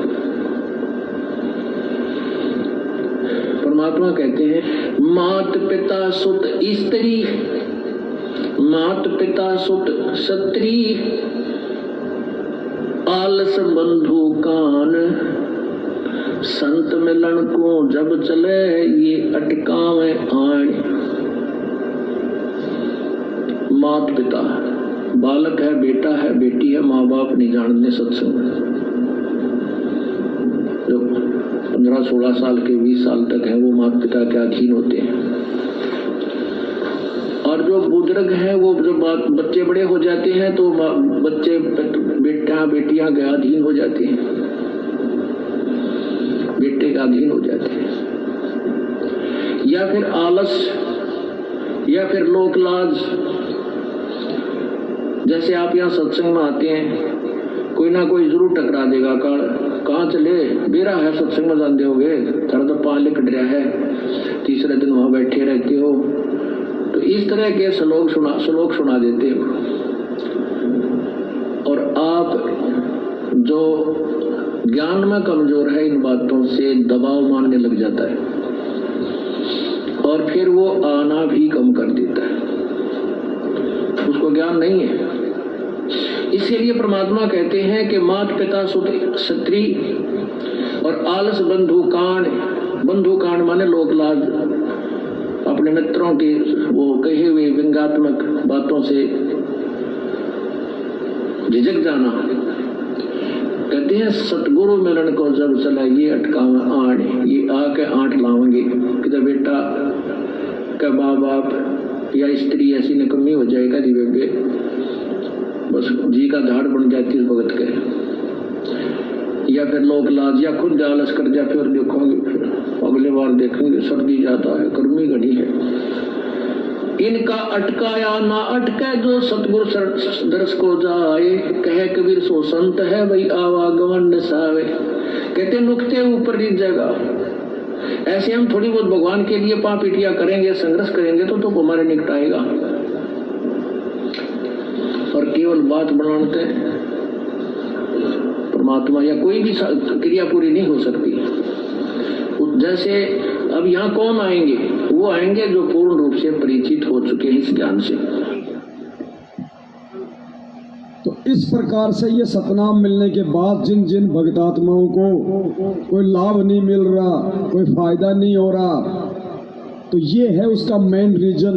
ये ज्ञान आधार से उनको समझना पड़ेगा कि ऐसा मेरे साथ क्यों हो रहा है।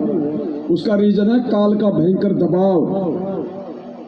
और काल फिर आपके रिश्तेदारों में, आपकी ऑफिस में। अब देखो इसकी सूक्ष्म चाल क्या क्या होती है। अब इसने ये कोरोना का नाटक शुरू करवा दिया। अब आप जिस ऑफिस में काम कर रहे हो, आपकी अच्छी खासी तनख्वाह है, आपकी 40,000 रुपये महीने की तनख्वाह है, और आपने उस 40,000 रुपये महीने की तनख्वाह के चक्कर में बैंक से 20 लाख का ब्याज ले लिया कि 20,000 रुपये महीने की मेरी किस्त कटती रहेगी, और आपने वो मकान ठोक लिया। मकान बन गया, बढ़िया धंधा हो रहा है, बढ़िया रह रहे हो, लोगों ने देख लिया भाई कोठी ठोक दी भाई, अरे वाह पैसा कमा रहा भाई फलाने का छोरा। 1 साल बाद कोरोना आ गया, ऑफिस वाले बोले भाई साहब टीका लगवाओ तो आना, नहीं तो अपने घर पे बैठो। अब आप भगत हो तो क्या करोगे? फांस दिया काल ने आपको, चौराहे पे लाके खड़ा कर दिया आपकी दुर्गति करवाने के लिए। अगर नौकरी छूट गई, टीका नहीं लगवाया, तो बैंक की किस्त क्या तेरा बाप भरेगा? अगर टीका लगवा लिया, जो कि भक्ति विरुद्ध, ज्ञान विरुद्ध, मर्यादा विरुद्ध, तो परमात्मा से दूर हो जाओगे। अब क्या करोगे इस स्थिति में? यहाँ पे आपको ज्ञान से बढ़कर फिर दूसरा कोई सहारा नहीं मिलेगा। फिर आपको ज्ञान आधार बनाना पड़ेगा कि इस भक्ति और भगवान के लिए पत्थर का मकान तो क्या, 40,000 की नौकरी तो क्या, बलक बुखारे के बादशाह ने तो अपना राजपाट, रानी सब कुछ छोड़ दिया था। जिसके राज को देख के, जिसके शानो शौकत को देख के इंद्र का, देवताओं का राजा इंद्र भी शर्मा जाता था कि ऐसे ठाठ बाट तो मेरे भी नहीं है जो बलक बुखारे के बादशाह के। उसने सब कुछ छोड़ दिया था। और फिर परमात्मा ने अपने भगत की महिमा गाई कि रांडी ढांडी ना तजे वो नर कौए काग, और बलक बुखारा ने छोड़ दिया थी कोई पाछली लाग। नरसिंह भगत अपने आत्म कल्याण के लिए सेठ होके और 56 करोड़ की संपत्ति को ठोकर मार दी, भंडारे में लगा दिया। अपने रहने के लिए भी अपना महल नहीं रखा, जंगल में जाके झोपड़ी बना के रहने लग गया। तो ये दृढ़ता हमारे को ज्ञान से मिलेगी, अच्छी संगति से मिलेगी, साध संगति से मिलेगी। तो वो दबाव सतनाम के बाद इस प्रकार से काल हमारे ऊपर बढ़ाएगा, कोई भी रीजन बना के। अब उस दबाव का यदि आपके ऊपर असर हो गया, जिनको ज्ञान नहीं है तो उनकी मर्यादा टूटेगी। जैसे ही मर्यादा टूटी, उनके ऊपर मालिक का विधान है। परमात्मा ने कह दिया कि बच्चों भक्ति चाहे थोड़ी कर लो, लेकिन मर्यादा पूरी निभाओ। अगर मर्यादा तोड़ के भक्ति फिर चाहे रात दिन कर लो, कोई फायदा नहीं है। डॉक्टर भी यही कहता कि बेटा तेरा ऑपरेशन कर दिया, ये गोली दवाई और ये नियम, ये परहेज। गोली दवाई भले एक टाइम याद ना रहे तो कोई बात नहीं, कम खा ले, लेकिन ये परहेज पूरे निभाना। अगर तूने परहेज तोड़ दिए तो गोली दवाई बिल्कुल काम नहीं करेगी। तो पुण्यात्माओं, सतनाम के बाद हमारे को विशेष तौर पे एहतियात बरतने की जरूरत है। इसीलिए आए दिन लोग मर रहे हैं सारनाम तक प्राप्त करके, जो सतलोक आश्रम मैनेजमेंट हरियाणा की कुसंगति से जुड़े हुए हैं, क्योंकि वो समझ नहीं पा रहे, वो दुविधा में है कि हो क्या रहा है। गुरु जी की भक्ति भी कर रहे हैं, गुरु जी के आदेश भी मान रहे हैं, जो पीले पर्चे में आ रहे हैं, जो ऑडियो आ रही है। अब उनको ये नहीं पता बिना साथ संगति के कि वो पीले पर्चे आ कहां से रहे, वो भक्ति और ज्ञान विरुद्ध आदेश दे कौन रहा है। अरे इस मार्ग में आने के बाद अगर संत रामपाल जी भी राजनीति करवाएंगे तो भक्ति क्या फिर आसाराम करवाएगा। तो पुण्यात्माओं, इस प्रकार से हमने सात संगतियों के माध्यम से परमात्मा के ज्ञान को आधार बना के हमने बचना है इस काल के भयंकर जाल से।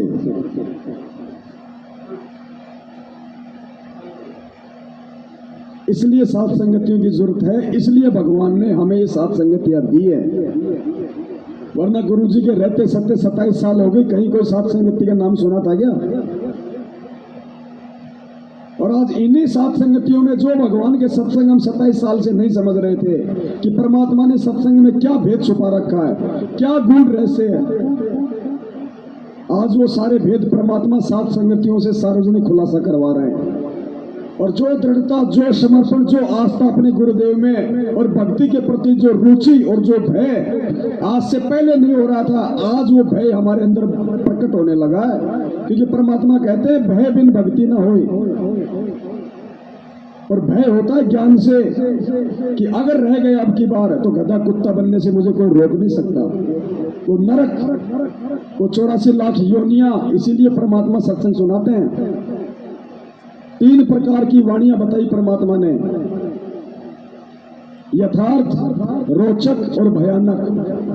यथार्थ यानी वास्तविक जानकारी, सृष्टि रचना, सत्संग।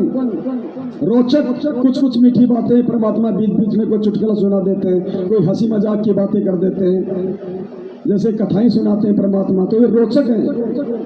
और एक भयानक कि 4 खानी में जाएगा कबू न लगता पार, अगर भक्ति नहीं करी तो 84 लाख योनि में जाना पड़ेगा, गधे कुत्ते सूअर के शरीर भोगने पड़ेंगे, परमात्मा फिर सहायता नहीं करेगा। ये भयानक वाणियां।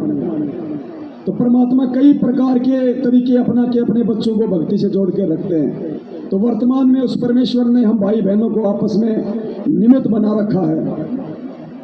तो भाई दास को तो भगवान ने जो सेवा दी है, दास की योग्यता के अनुसार, योग्यता भी नहीं कह सकता, ये भी परमात्मा से दास माफी चाहता है कि परमेश्वर दास की तो कोई योग्यता है नहीं, हो तो आप ही योग्य बनाते हो।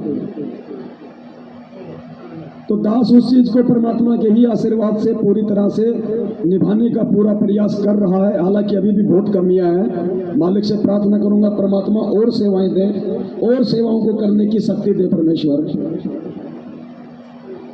आप भाई बहनों का क्या फर्ज है, क्या कर्तव्य है, ये संदेश जो आप यहाँ से सुन के जाते हो, या आप यदि सोशल मीडिया पे जुड़े हो तो आपने किस प्रकार से अन्य भाई बहनों को जगाने के लिए आपने ज़्यादा से ज़्यादा इन वीडियो को आगे भेजना, शेयर करना, भगत भाई बहनों को बताना, ये आप भाई बहनों की जिम्मेदारी, आप लोगों की सेवा है। जब भी साथ संगति में आओ, प्रयास करो कि एक भगत को तो मैं एक और लेके ही आऊँगा। देखो हर बार आप आ रहे हो तो कोई फायदा नहीं है। अरे आप तो समझ चुके हो, मेरठ में इसी बात को लेके हमारा मनमुटाव हुआ था। हर बार वही भगत आ रहे हैं। तो दास ने खड़ा होकर कहा कि यहाँ पे कोई शादी का प्रोग्राम होता है क्या हर महीने? ये पांचों यज्ञ तो तुम अपने घर पे भी कर सकते हो। जब तक तुम यहाँ से सीख के जो जाते हो बाहर नहीं बताओगे, हर बार किसी एक आत्मा को तुम नहीं लाओगे, तुम्हारा क्या फायदा यहाँ पे आके सूखे ये भोजन करने से। ये खाना तो तुम अपने घर पे भी खा सकते हो, ये भक्ति तो तुम अपने घर पे भी कर सकते हो। और दास ने कहा था 8 मार्च 2020 को सबके सामने खड़े होके वहां पे, क्योंकि हमें कोई स्वार्थ नहीं है, हम कोई पैसों के लिए नहीं कर रहे। दास ने कहा कि आज के बाद कोई नहीं आएगा यहाँ पे। अगर तुम किसी नए भक्त आत्मा को नहीं लेके आते हो तो, और कोई नहीं आता है तो कोई बात नहीं, यहाँ से जो सुन के जाते हो यदि तुम दूसरों को नहीं बताते हो तो धिक्कार है फिर तुम्हारा यहाँ आना। फालतू में कोई मनोरंजन के लिए आ रहे हो। इस बात को लेके मेरठ वाले नाराज हो गए, हाथ से माइक छीन के बोले नहीं नहीं सब आएंगे यहाँ पे, ऐसी बात नहीं है, क्योंकि स्वार्थ उनका था, मेरा नहीं था। पैसे का हिसाब किताब वो लोग जो वो देखा करते थे, मैं नहीं देखा करता था। मन में दोष उनके था, मेरे नहीं था। तो दास ने खड़ा होकर बोल दिया आज के बाद कोई नहीं आएगा। इसी बात को लेके मेरठ वाले मेरे से नाराज हो गए और वो 4 लाख रुपए देने से उन्होंने मुझे मना कर दिया। ये था मेन रीजन। फिर दास भी वहां से आ गया सब कुछ छोड़ छाड़ के। मेरी जो दही बड़े की दुकान थी कम से कम 1 लाख से ऊपर का सामान था, मुझे दुकान तक नहीं खोलने दी। बोले मर्डर कर देंगे अगर दुकान के हाथ लगा दिया तो, निकल जाए यहाँ से। आज भी वो दुकान ऐसे की ऐसी, पता नहीं उन्होंने निकाल लिया नहीं निकाला पता ही नहीं। हम साधु हैं, हमने सहन करना पड़ेगा। जो यथार्थ है वो हमने लोगों को बताना भी पड़ेगा। तो पुण्यात्माओं इस प्रकार से हमने बहुत ही, क्योंकि हम ऐसे समय में, हम ऐसे दौर से गुजर रहे हैं जो कितना खतरनाक है, कितना। वही बात है, परमात्मा ने एक बार एक कहानी सुनाई थी हमें कि एक राजा था और राजा का बच्चा अपने दोस्तों के साथ कहीं बाहर खेलने के लिए निकल गया और खेलते खेलते बच्चा अंदर जंगल में चला गया गहरा। और जंगल में जो भील, जो आदिवासी लोग थे, दास को जाति सूचक शब्द प्रयोग नहीं कर रहा है, आदिवासी का मतलब होता है जो लोग सांसारिक लोगों से दूर रहते हैं और जो लोग मांस वगैरह खाते हैं जानवरों को काट के, जिनमें कोई समझ नहीं होती है, वो जंगली लोग जो अपने कबीले बना के रहते थे पहले, आजकल तो इतना नहीं है। तो राजा के लड़के को पकड़ के ले गए और अपने सरदार के पास ले गए। सरदार बड़ा खुश हुआ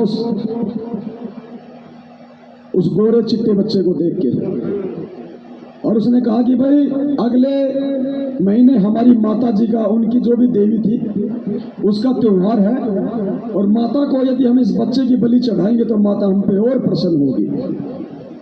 बच्चे को एक कोठरी में डाल दिया, एक आदमी की ड्यूटी लगा दी खाना वाना खिलाने की कि ये बच्चा अगर हाथ से निकल गया तो मैं तेरे से ले लूंगा, ध्यान रखना।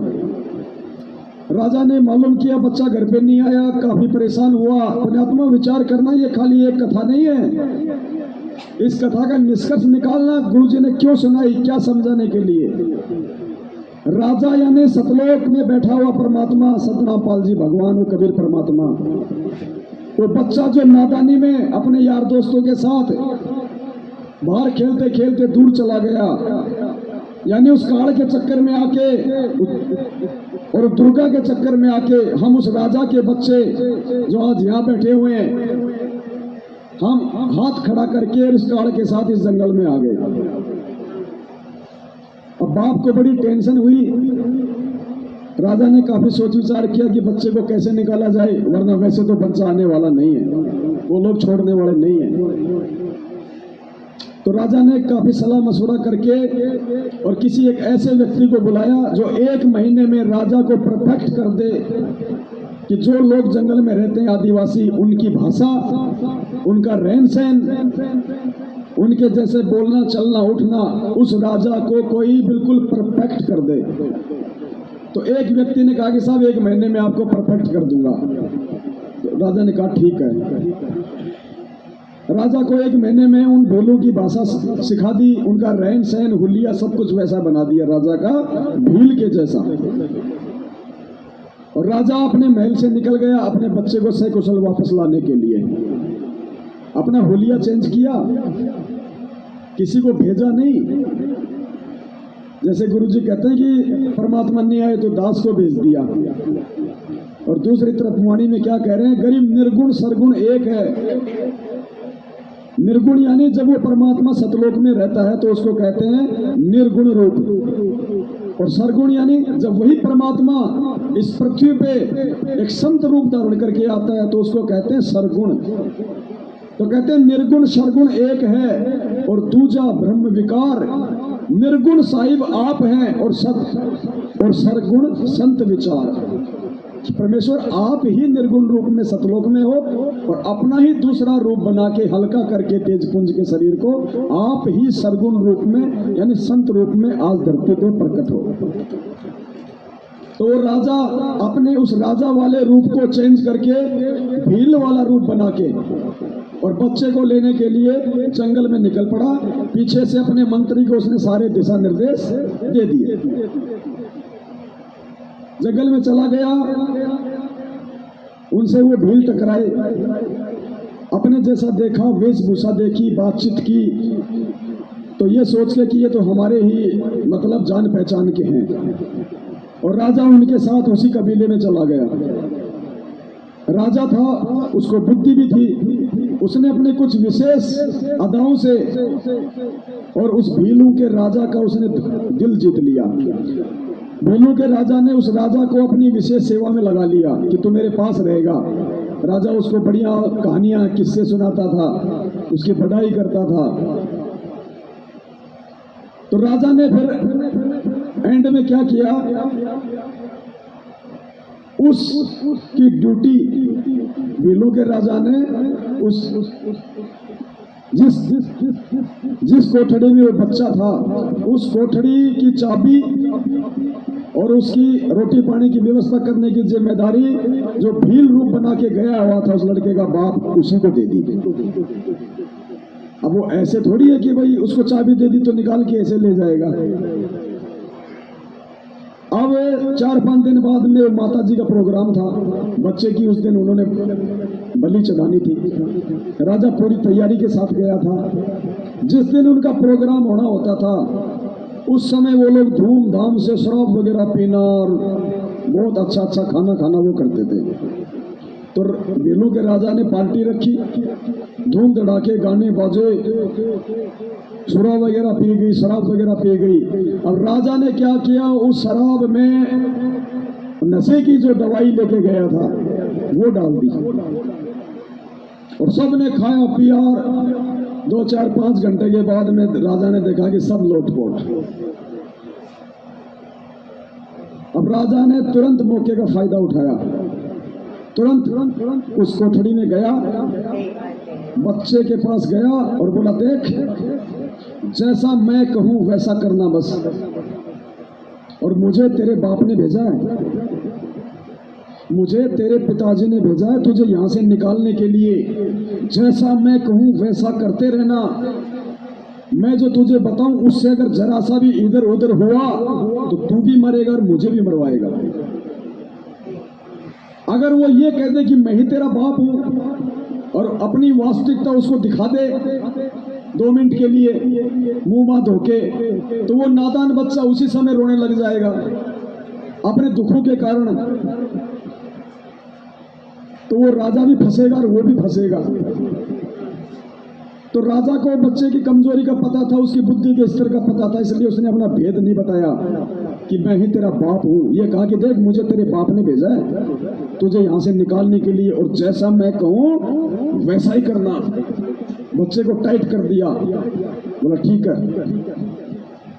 तो बच्चे का हाथ पकड़ा और चुपचाप रहना, बोले बोलना मत।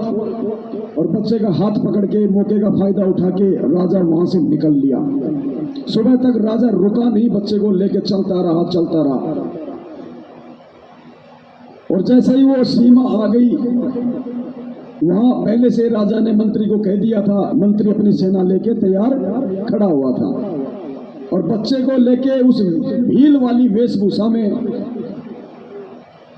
यानी काल लोक में वो परमात्मा कबीर साहब संत रामपाल जी वाला रूप बना के हमारे को ये दिशा निर्देश दे रहे हैं, समझा रहे हैं कि बेटा जैसा ये नाम लेने के बाद मैं कहूं ये मर्यादा ऐसा ही करना, अगर तूने ये मर्यादा तोड़ दी तो तू भी मरेगा और मुझे भी।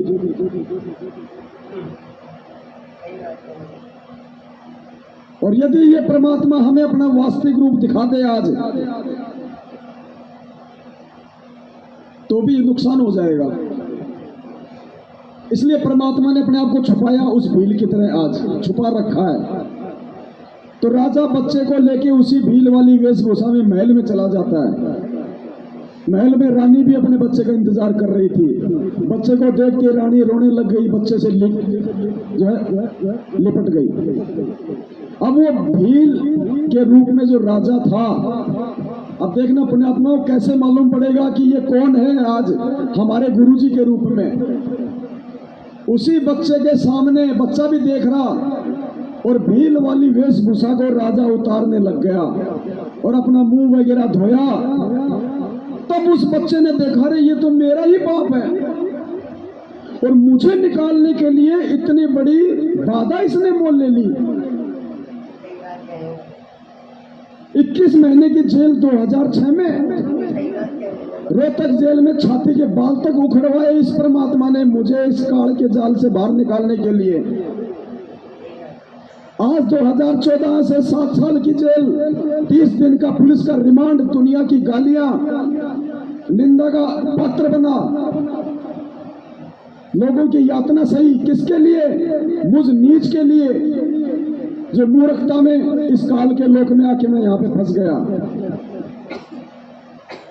बच्चे ने देखा मेरा ही बाप है ये तो, अपने आप को छुपा के और मुझे वहां से निकाल के लाया। जब वास्तविकता बच्चे के सामने आई तो अपने बाप से लिपट के रोने लग गया वहीं पे। तो अपने आत्मा, ये परमात्मा धरती पे खुद कबीर साहब हैं जो अपने आप को छुपाते हुए, वरना कौन निकाल लेगा? ऐसा कौन है? अरे वो राजा का बच्चा था, इसलिए राजा को था दर्द, इसलिए अपने बच्चे को निकालने के लिए खुद गया। दूसरा नहीं निकाल के ला सकता, वो लाख गलतियां कर देगा। तो सतलोक से आने के बाद दर्द इस परमात्मा को है कि मेरी आत्मा है जो फंस गई, इसलिए स्वयं आता अपनी आत्माओं को निकालने के लिए ये भिन्न भिन्न रूप बना के, भिन्न भिन्न ये रोल करके। और पुण्यात्मा, इतना सब कुछ होने के बाद भी बात बात में हम मर्यादा तोड़ देते हैं, परमात्मा के नियमों को तोड़ देते हैं। कैसे बात बनेगी भाई? सोचो वो बच्चा अगर जरा सी भी गलती कर देता उस समय वहां, तो क्या वो बच्चा भील की जेल से बाहर निकल सकता था क्या? लेकिन जो समझदारी उस बच्चे ने दिखाई पुण्यात्माओं, आज हमने दिखानी पड़ेगी, तब जाके परमात्मा सकुशल हमें सतलोक ले जाएगा। तो इस प्रकार से हमने बहुत सावधानी बरतने की आवश्यकता है कि सतनाम मिलने के बाद में विशेषकर। और माता बहनों, परमात्मा ने स्पष्ट बोल रखा है, सोने में काल है काल। और परमात्मा ने कहा कि इसको तो शरीर पे तो छोड़ो, घर में भी नहीं रखना। सोने को तो घर में भी नहीं रखना चाहिए, इसमें तो काल का वास है। और उस सोने को यदि हम अपने शरीर पे धारण करते हैं तो अभी हम किस स्तर पे हैं? हमने तो काल को अपने सिर पे बैठा रखा है और सतलोक जाने की उम्मीद कर रहे हैं, कभी नहीं जा सकते।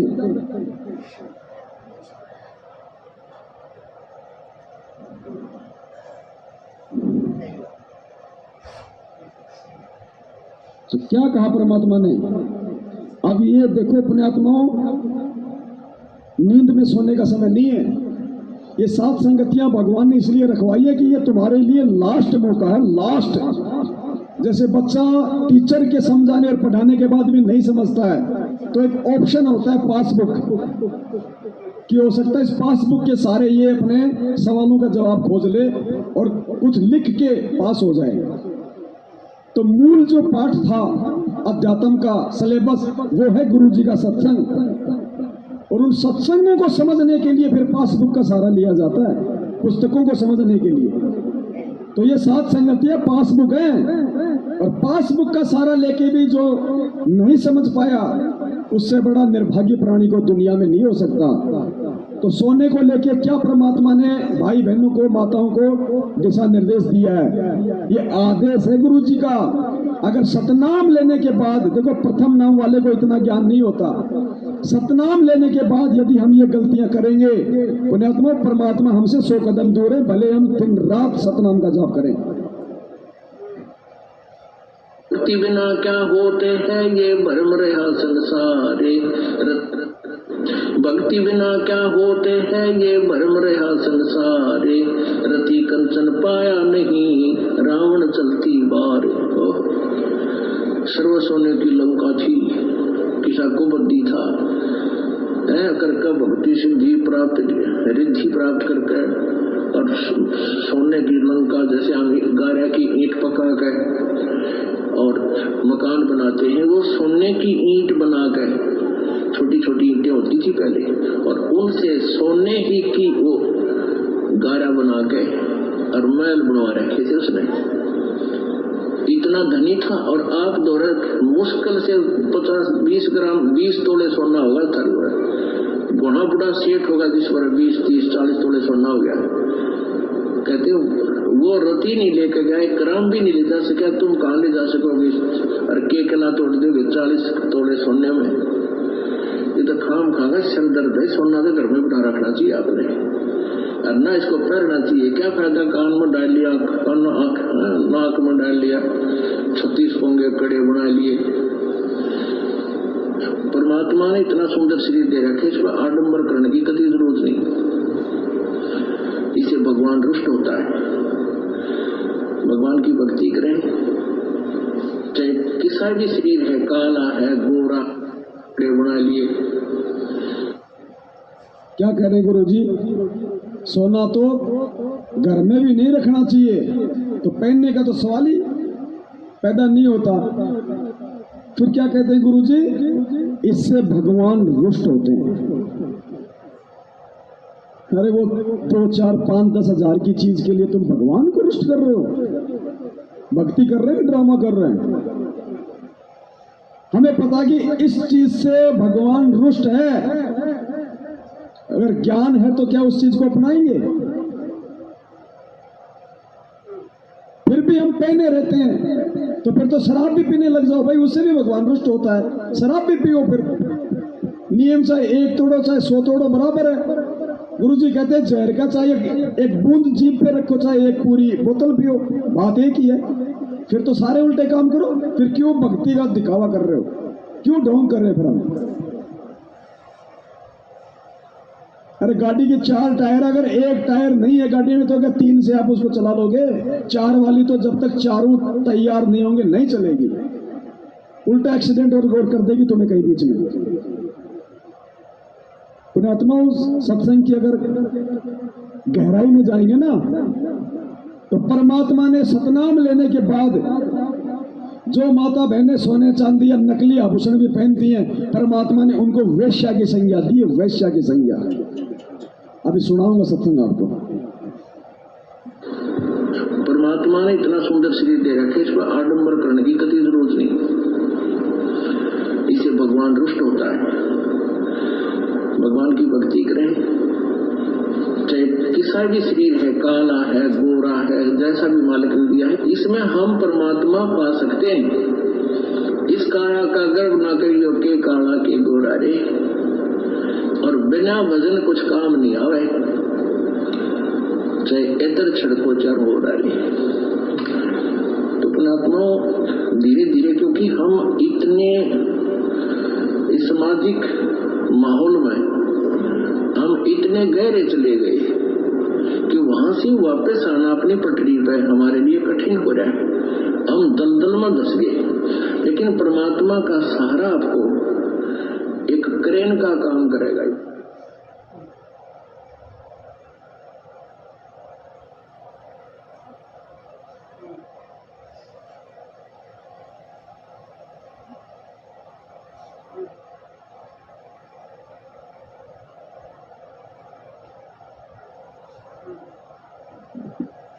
परमात्मा सीधे तौर पे नहीं कहेंगे, सीधे तौर पे तो अपने आप को ही भगवान नहीं कह रहे।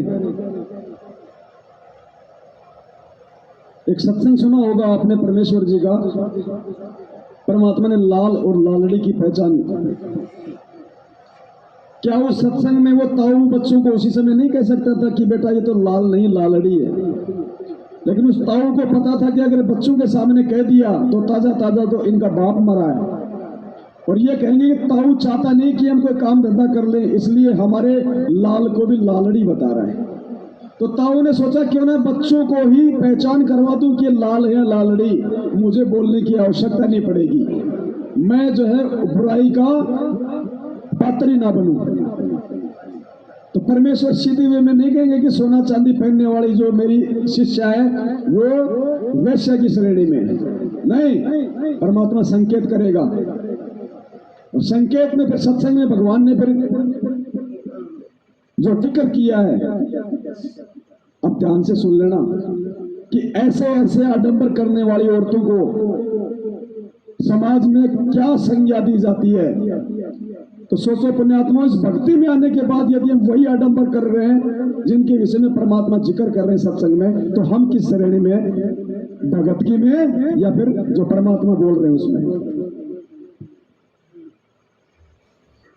अब कलयुग में इसलिए परमात्मा ने कहा था कि मैं अपने बच्चों को कलयुग में संभालूंगा, कि कलयुग में पिछले तक पुण्य आपके पास रहेंगे नहीं, प्रारब्ध में बहुत कम पुण्य आएंगे तुम्हारे हिस्से में और दुख होंगे गणे, और जो पूजाएं तुम उस समय कलयुग में आप कर रहे होगे, जो काल के द्वारा भ्रमित, कोई देवता की, कोई भैरव की, कोई भूत की, कोई पितर की, या काल के द्वारा भेजे गए नकली संतों की, ये 10-12 संत पंथ बना रखे हैं, 15-16 पंथ है, और भी ये नए नए पंथ चल गए, इनमें भी आप पूजा कर रहे होगे तो भी आपको लाभ नहीं होगा, क्योंकि आपके पिछले संस्कार नहीं है। तो उस समय परमेश्वर ने कहा था कि तो मैं आप, तो काल ने ये कहा था कि कलयुग में इनको ऐसा कर दूंगा, ये भक्ति के योग नहीं रहेंगे, शराबी, कवाबी, स्वार्थी, निर्लज, ऐसी पिक्चरें बना दी। देखते आप देख लो पश्चिमी देशों में नगन नाच हो जाए, सरेआम जो घूम रहे हैं जैसे पशु घूमया कर नंगे, कोई कुर्ते के छोटे छोटे कपड़े पहनकर बहन बेटियां भी सरेआम ऐसे घूम रही, तो ऐसी निर्लज्जता कर दे। अब ये हमारे समाज में भी घर करने लगी। पहले ओठों पर लिपस्टिक, ये नाखून पॉलिश और उस तरह के लटक मटक, ये पाउडर चटक मटक, ये कोई बहन बेटी हमने करती नहीं देखी।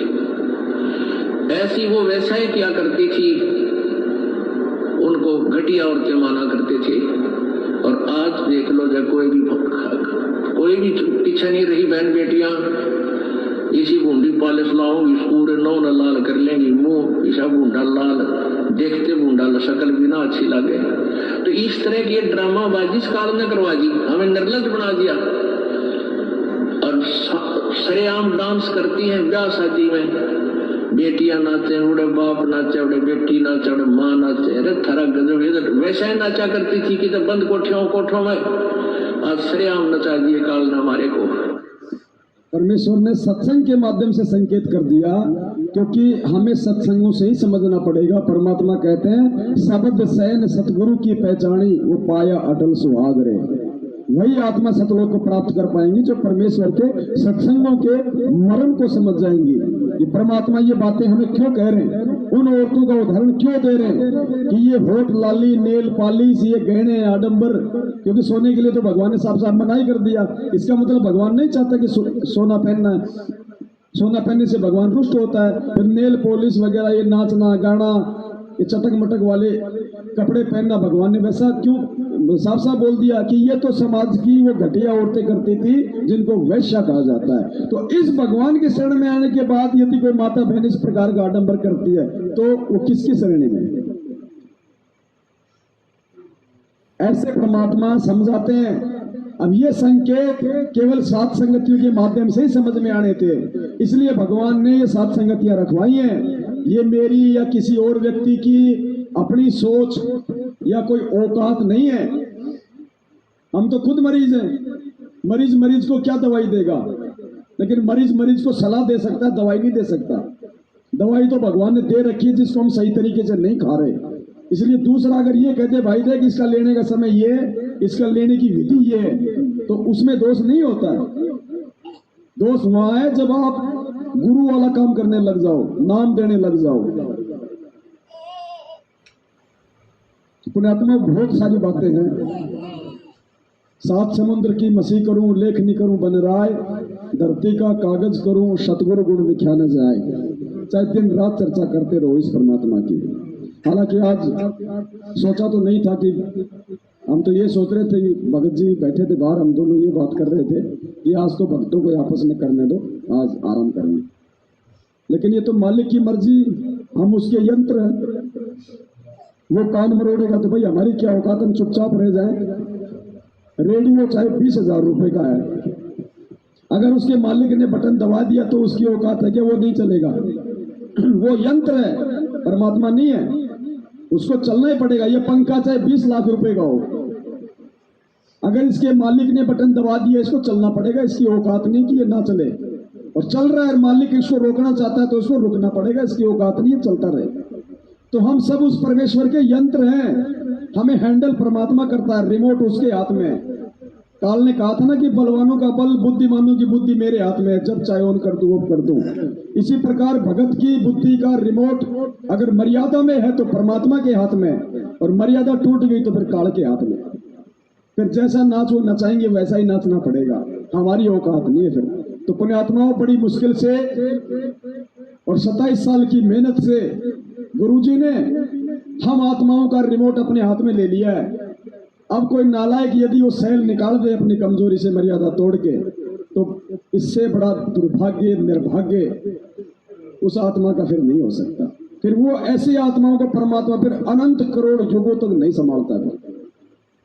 तो मेरी तो हाथ जोड़ के प्रार्थना आप सभी भाई बहनों से, अगर दूसरों को भी ना समझाओ तो कम से कम खुद इन चीजों पे अमल करो, क्योंकि परमेश्वर ने कहा कि अपने बड़े भाइयों से भी कुछ सीखो।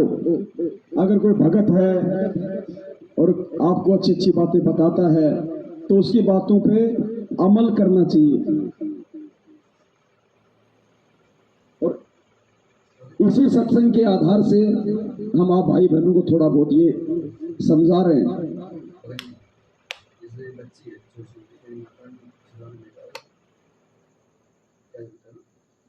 छोटी छोटी बच्ची हैं, उनके कान छिदवाना बेकार है या नहीं है? भगत जी पूरी रात तो रामायण पढ़ी पंडित जी ने, और सुबह कह रहे हैं कि सीता के बाप का क्या नाम था। अब ये बातें क्यों बताई जा रही है भगत जी? भगत जी इसीलिए हमें दुख होता है जब सब कुछ समझा दिया, अब वही बातें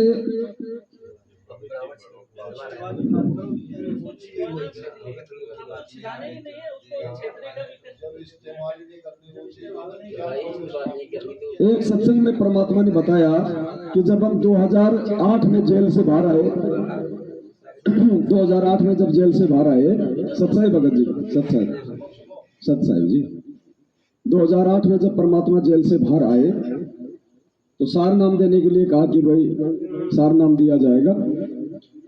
तो 300-400 लोग आए। बोलो भाई यहाँ 400 कुछ, बोलो भाई 2 दिन रुको, अभी आए हैं थोड़ा जेल से आराम करते हैं। तो 2 दिन के आराम में 200-300 तो भाग गए। बोले जी टाइम नहीं है। बोलो परमात्मा ऐसे तो परीक्षा देता है।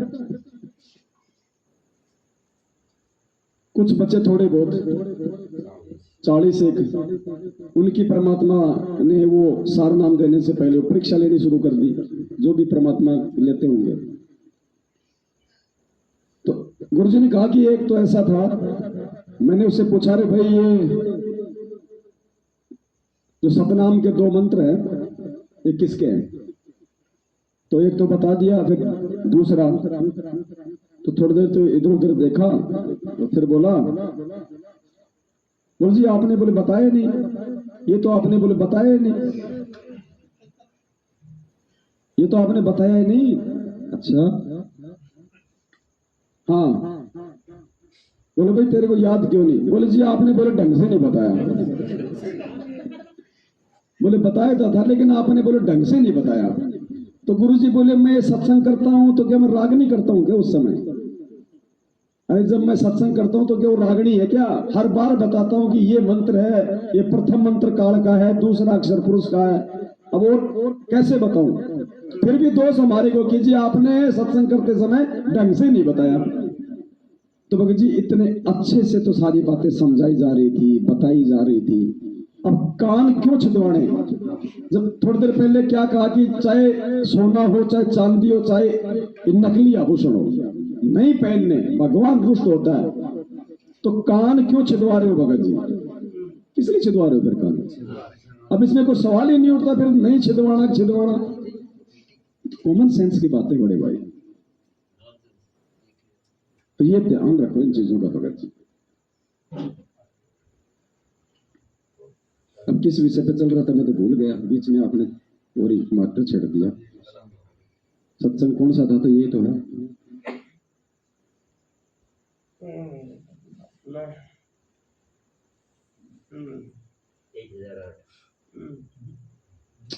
वही बात ना, बीच में बोलने का यही तो सबसे बड़ा नुकसान होता है भगत जी, वो क्रम टूट जाता है, फिर भूल जाता है आदमी।